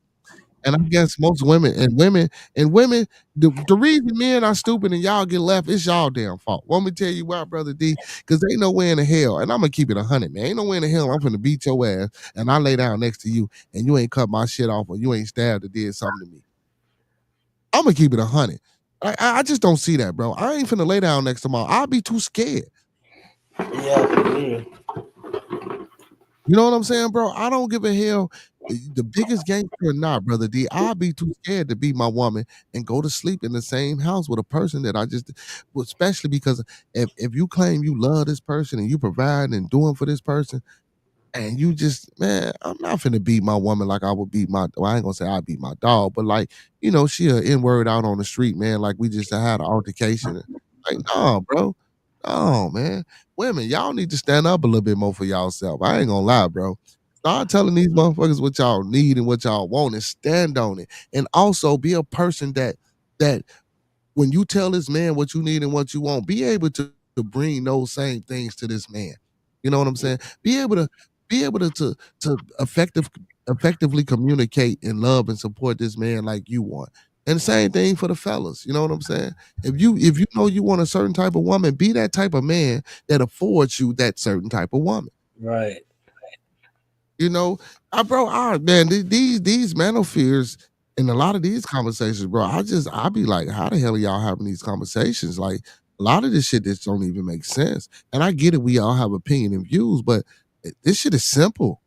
You find a woman, you love your woman, you support your woman, you be with your woman. You don't beat her, you don't go cheat on her, you don't spit in her face, you don't tell her to shut the fuck up because guess what? When you down bad and you need something, guess who the fuck gonna get it for you and be in your corner if she your woman? Your woman. Yeah. When everybody else telling you ain't shit and you ain't gonna do this and you ain't gonna make it and all this, guess who on the side of you telling you, baby, it's gonna be okay and I'm right here for you, your woman. Now I can't say that all the time because there's some women out there that be like, "You ain't shit," and try to make you believe that you ain't shit, trying to I'm keep not, you down. listen, They don't want that shit. but bro, but brother D, usually, bro, you, I, oh no, I get that, but usually, brother D, when we get in those type of situations, bro, that's why I say a lot of times, man, relationships nowadays are just contingent upon the sexual aspect. I believe. I don't think relationships are meant for people to get together in 2025 to grow. I'm not saying some people don't think like that, but it's like if I see somebody I'm attracted to, I'm fucking on her. I don't necessarily want to be with her, but guess what? Since I've been fucking, excuse my French, I mean English, but since I've been sleeping on her and doing these things with her for so long, guess what? We in a relationship now. Now we didn't have a baby. Now it's toxic. I really don't want to be with her. She really don't want to be with me. Now we didn't ruin this child life. Or let's just say we don't have a baby. Now we always into it and now we always arguing. Bro, don't stay with her. Get up out of that situation. We know what ain't right for us. We know when we got a nothing ass chicken or a nothing ass man. Come on, bro. I'm not finna be with a chick that's constantly telling me I ain't shit. You know what I'm saying? Yeah. And if you as a man wanna now, if you taking that energy, bro, and you need that, I ain't shit. If you need that I ain't shit energy to make you become a better person, and then while you with that person, you grow, and then it get to a point where you be like, you know what?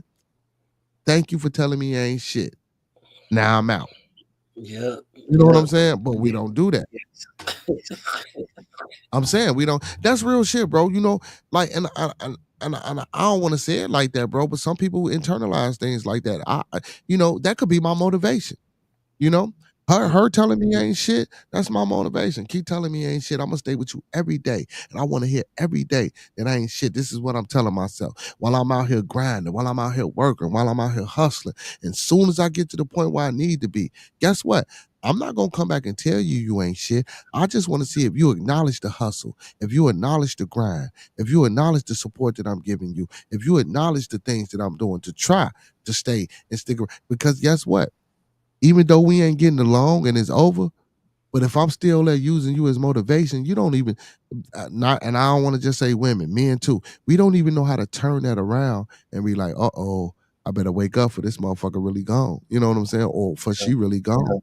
You know, we don't do that. So man, that's life. That's life, man. It is what it is. It is what it is. What it is. Hey man, and why you be in the bed, man? You ain't that old, brother D. Why you be in the bed this early, man? No, I'm not, because usually I'll be up at 5:30 in the morning. You know what I'm saying? Yeah, night owl, man. Night owl, man. A lot of my peoples, man, they ain't night owls, man. I'm a night owl, man. I gotta be at work at 9. I probably won't lay down at 5 o'clock, bro. You know, I get Yeah, to read. Yeah, once I get to reading and researching and just looking up different things and stuff like that. And also, people, even though I tell everybody that I'm not into the religious thing, I do read my Bible. I do read my Quran. I do have a few other books that I just, every night, man, because I draw inspiration from them. Even though I'm not into them, bro, you can still draw inspiration. It's just like any book, any story, any fairy tale, you know what I'm saying, that's motivating. You know, Cinderella can be inspiration for some people, you know what I'm saying? I draw things from it. So I'll be up all night reading and studying, bro, and just, what I'm saying, try to be in tune and peace with myself. And I do a lot of writing, and when I get ideas, even if it's about ideas about things that I can change for myself or change me, and not necessarily a diary, but just like little cliff notes of maybe what I want to accomplish for the day or what did I do today. I do that a lot now. You know what I'm saying? I found out that those type of things, you know what I'm saying, and affirmations, they really help keep me peace and keep me calm, especially when you out here in society and dealing with people. So, yeah. And a lot of people get people saying that they not religious misconstrued with they not spiritual either. You know what I'm saying?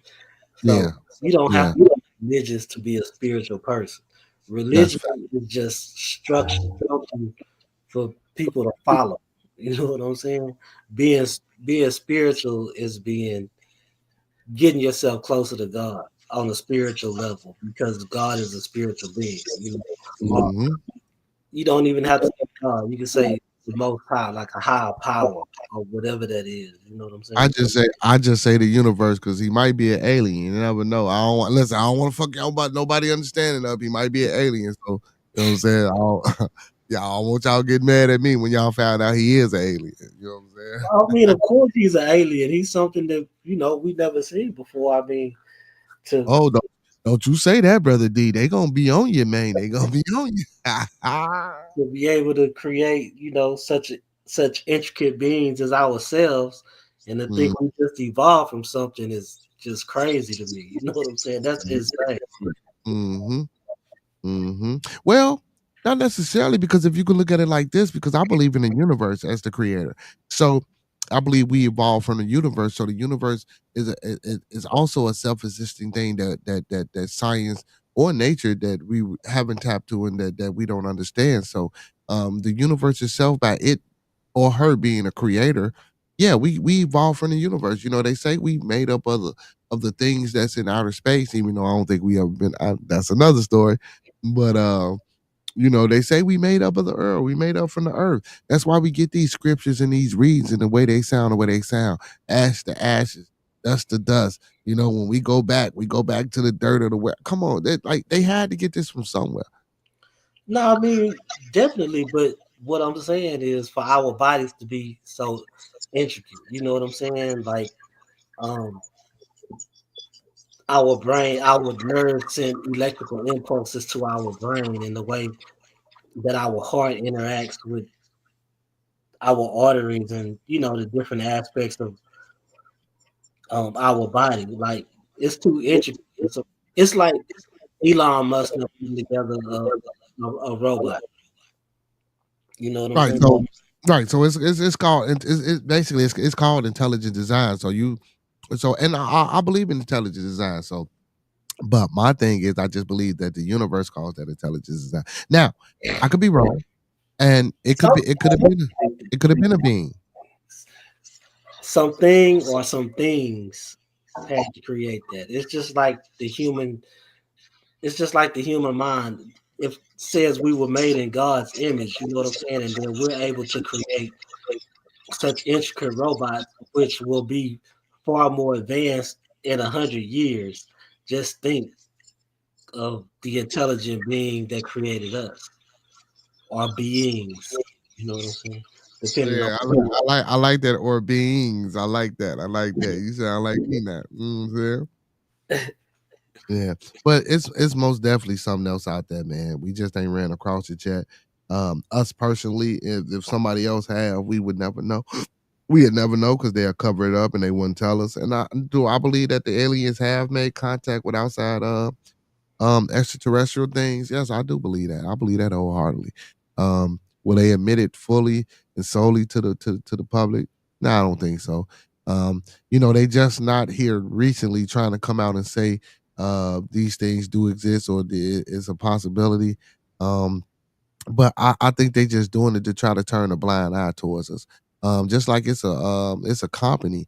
It's not even a government entity or a space entity. It's a company that said they created a frequency, and with this frequency, they come out during the daylight and they make this noise, and they say every time that they have made this noise, that a UFO came out, or some type of ship or whatever came out. It didn't communicate with them, but every time they would make this frequency, these things will come about and appear.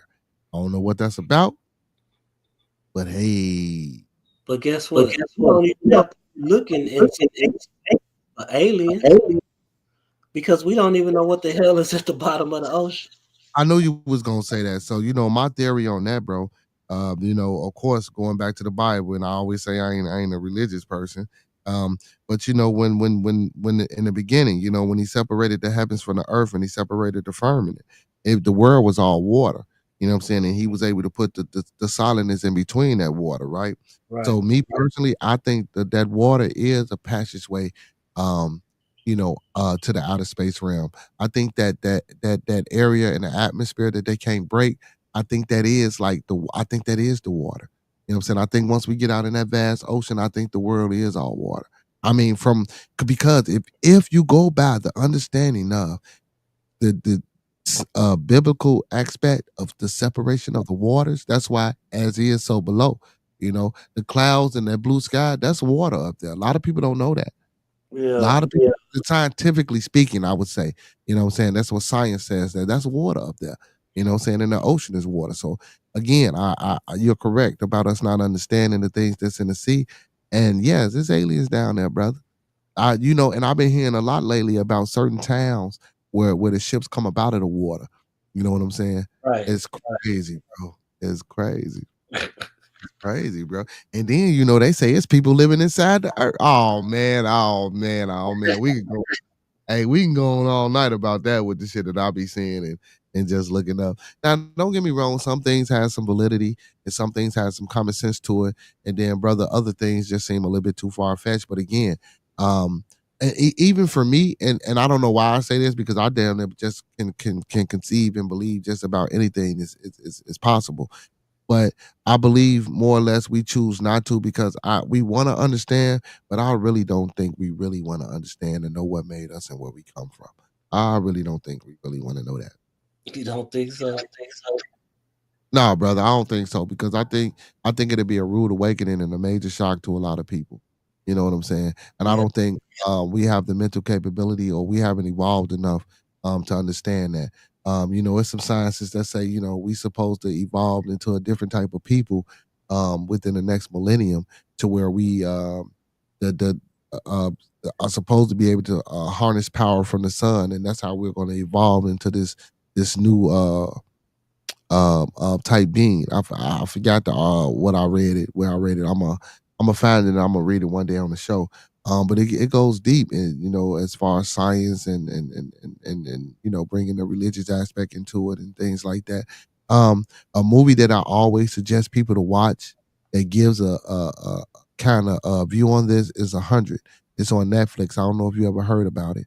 Oh, Um, I fuck with the hood. so you remember at the end of the movie about the beings and how they were supposed to transcend and be, yeah, you know what I'm saying? I believe it's something like that. I believe it's something like that. They finally found the earth to settle on or whatever. Yeah, but at the end, but it ain't even that. At the end of the movie, it wasn't for that. It was for these beings. They was trying to test the so-called humans to see if they would be able to ascend to these enlightened beings and come back and help the new people. And that's why they always, when these beings came to them, if you notice when they came to the girl, when that spirit was talking to him, it said, "I come to you as somebody that you're familiar with." Same shit like how when you read that in the Bible or any other Yeah. religious book, it came to her as something that she was familiar with, so she wouldn't be scared of it and talk to it. But at the end of the day, it told her that we light, we high level beings, we from up there, you know what I'm saying? So we come down here to see if y'all can stand our test to see if y'all can actually join the family. It wasn't about the actual war. It was about to see if people can actually come together and help each other survive. But every time they went on a different planet or they moved to a different spot, what I'm saying, that we either they took over those people or those people tried to take over them. You know what I'm saying? And they Right. had to constantly keep moving around. I like that movie, man. That movie had a lot of gems in it that I really do think that a lot of people who watch it, I really think that they miss, and then they should go back and watch it. Yeah, that's a good one. And that airplane movie as well. I like that airplane movie. I forgot the name of the movie about the little boy and his parents that they went through this little kind of like the Bermuda Triangle, and it Manifest. yeah, that was it. Manifest, manifest. Yeah. You know what I'm saying? Stuff like that. I do believe in. I do believe in things like that, man. Hey, man, the universe is powerful, bro. And the universe is powerful. Like you say, man, we don't understand what's in the water. We don't understand what's in the sky. And we down here arguing and fighting and not doing what we supposed to do to survive, whatever we need to survive. You know what I'm Yeah, saying? for Yeah, real. and I ain't talking about other people. Don't get me wrong. I'm all for the people and I'm all about love and understanding for everybody. But I deal with our culture, I deal with our ethnicity more than anything. And I really want that for my people, for my melanated brothers and sisters, for my brothers and sisters of hue. Um, and I hope it'll be a time, Brother D, that we can get rid of, everybody that's black ain't black type shit. That type of those type of talking points keep us divided and separated. You know what I'm saying? To Mhm. the That's why I don't necessarily knock the religion, but I don't lean towards the religion because I know that's another divisive mechanism. Only if you use it as such. You know what I'm saying? If Right. you Yeah, because bro, I don't know no community outside of ours that has a church on every corner in the middle of the block, up the street around. It's 10 churches within a 2 mile radius. Like how? When you go into the Jewish community, it's only their churches. You know what Yeah. I'm saying? Like Asian communities, don't get me wrong. I know Christianity is a popular religion now. So and it's been forced throughout the world through missions, throughout just war, throughout just certain beliefs of for people who have power. So when they come and conquer, we tear down everything and y'all turning into Christians, and that's what it is. So I know that Christianity shit is out there, but when you go in a lot of different communities, bro, that practice what they practice, they stick they stick basically to what they know. And we the only people outside of that don't do that. We gotta be this, we gotta be that. We want to join this, we want to do that. Yeah. We think this is gonna save us. We think the sky gonna crack. It's just this shit is insane, bro. Instead of believing in the person right across from you, your neighbor. I said this on my show, bro. I gave the people a homework assignment. I say next time when you wake up in the morning, man, if you ain't got to work, look to your left, look to your right, and look across the street from you, man. Come outside your house. Go knock on that person door to the left of you. Go knock on the person door to the right of you, and go across the street and introduce yourself. We don't know our neighbors. We don't know the people that you don't know who can help you. You don't know who out there that need help. It's just like we out here like fucking Walking Dead, like just zombies. Nah, that's true. That's true. Now I ain't Definitely saying how it used to be. Yeah, I ain't saying that's gonna be the end all, be all, but bro, I remember a time when community was really a community. I remember that. We can get that back. Yeah, yeah. That back. Hey man, with that My being kids, said, my go ahead. kids, my kids used to talk about what did y'all do before cell phones? I said, shit. We walked to the meetup spot. Everybody, everybody had. It was always a spot in the hood that was popping that everybody would be at. You know what I'm saying? And then Yeah, you walk to your homeboy house. Most likely, he know you coming over because y'all said something before you got out of school, or this is a certain time that y'all meet up and go kick it and do whatever y'all gonna do. So yeah. Or like I used to do, bro. We go to one person's house, like before I leave the crib, man. You hit that brother line. We get to his house. Next thing you know, we outside, we walking around, we walking. I remember a time, bro. It wasn't nowhere we couldn't go, man. I feel, man, trying when my kids want to go somewhere, especially my boys, letting them out the house and they want to go here and they want to go there, man. It ain't like how it used to be, bro. We go meet up with our partners, even if we didn't have a meetup spot. We in the neighborhood, man. We walking around. yeah, We going door to door. We going to the house. All the neighbors, everybody knew us. You know what I'm saying? yeah, And even if you was bad, oh, that's so and so son, or that's so and so daughter, or that's so and so little boy. You know what I'm saying? Or that's so and so nephew. You know, man. And they let us have fun. They let us play. They do whatever we do nowadays, man. You can't do that. I let my kids out the house. I ain't saying now, but I let the kids out the house, bro. Shit, all you hear is gunshots. And it's like, oh hell no, you can't go nowhere. Or we got so many YNs out here, bro. My kids, man, they going places, they with their little friends, man. You never know, man, what a motherfucker say to you, man, trying to get you to do whatever, just so they can up the pistol, or just so they can up the knife, or just so they can get into it with you because they with their homies to show they tough. You never know what's going through a motherfucking mind, bro. exactly. Never know, man. So, man, I just try to encourage everybody, man, old people, young people, middle-aged people, man, just to be a little bit more mindful of the individual that you're standing next to, or what's going on in their life. You know what I'm saying? You never know. Because it's hard out here, man. And again, man, and we ain't getting nowhere by not trying to figure out solutions to our problems. So, brother Prometheus, we do mean men, but again, I do think we need to start taking just a little bit more accountability and responsibility for what going on in our realities, man. As far as our relationships, as far as our children, as far as our own lives, bro. I do believe in, bro. I do believe in the energy that you put out is the energy that you draw in. Yeah. And and you gotta know what's good energy and bad energy too, bro. A lot of people don't know the difference between good energy and bad energy. We put so much bad energy out there. We think that's just the thing to do. You know what I'm saying? So It's just hard, man. Life is life, and we just, again, like I said earlier, it don't come with a handbook. Just like being a parent don't come with a handbook. Being a good husband and a wife don't come with a handbook. These are things that we learn as we go through the progressions of our journey. You know what I'm saying, of living. So, yeah, yeah, we just gotta, take things in, and I just hope people understand that the things that they take in ain't always got to be the things that you put out. It- especially when they negative things. And with the youth, bro, cause they see everything that we do. A lot of times, and I don't want to say that it's all a youth problem or it's all a parent problem, but a lot of times, bro, the youth like to emulate what they see. So when they emulating what they see, you got to realize that they looking at you. They start with you. I don't give a hell what nobody say. Oh well, my son is influenced by this outside of the house. Yeah, but where did it come from first? It came from something that they seen inside of the house or something that you weren't talking to represent in the way that they needed to be represented. So guess what? They wouldn't have found it somewhere else.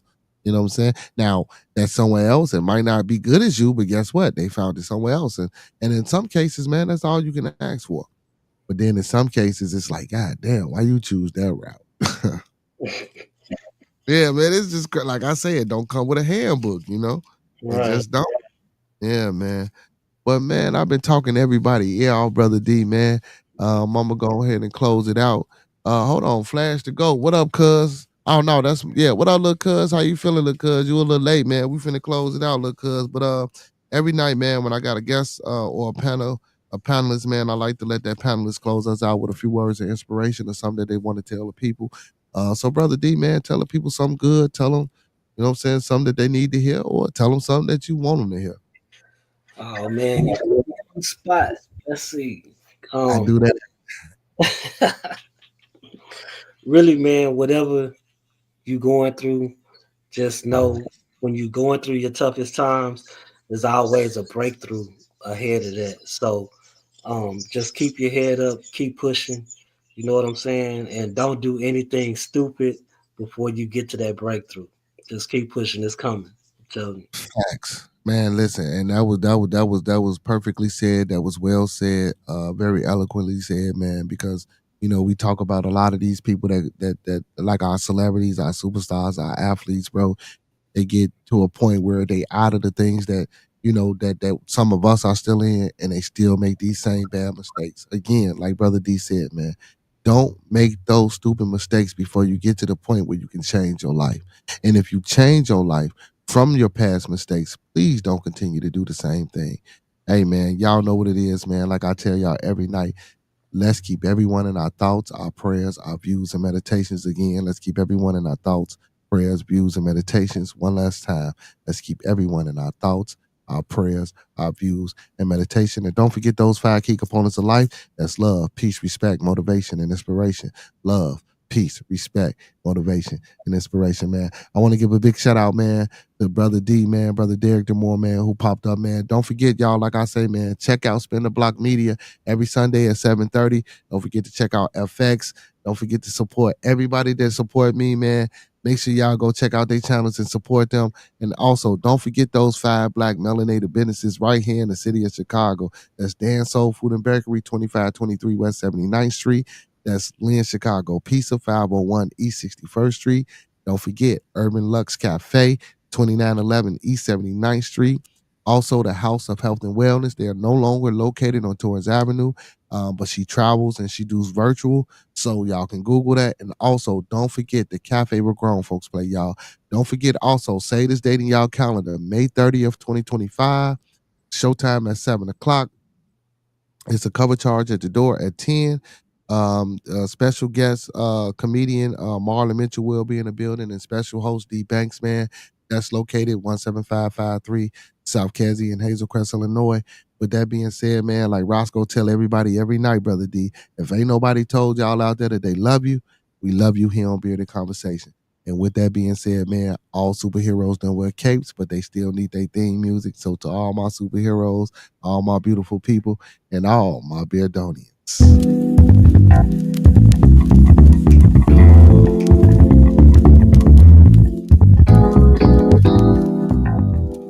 Yeah.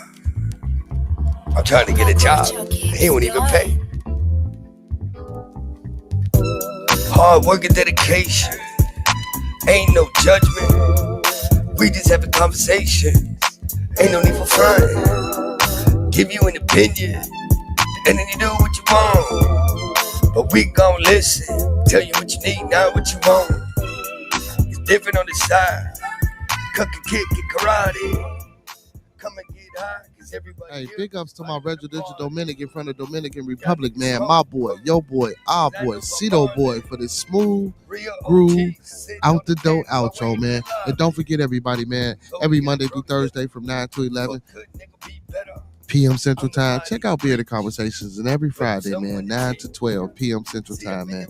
Join us, man. Join the family. Hey, and when y'all come in, don't forget to hit that like button and share, y'all. Same black time, same black channel. Talk black to me, y'all. You gotta go with master your crowd. It is simple mathematics. Whatever you give is what you get back. Champagne and bubble bath. That is all fantasy. Niggas rather hear where the fuck you been or what it is you gon' be. See, real, no real. And this is not for the motherfucking fake. It ain't a radio station. And no one here hates. See, we give an opinion on what the fuck we heard. I can get annoying and probably get on your nerves, but you gon' be okay. I'm here to brighten up your day.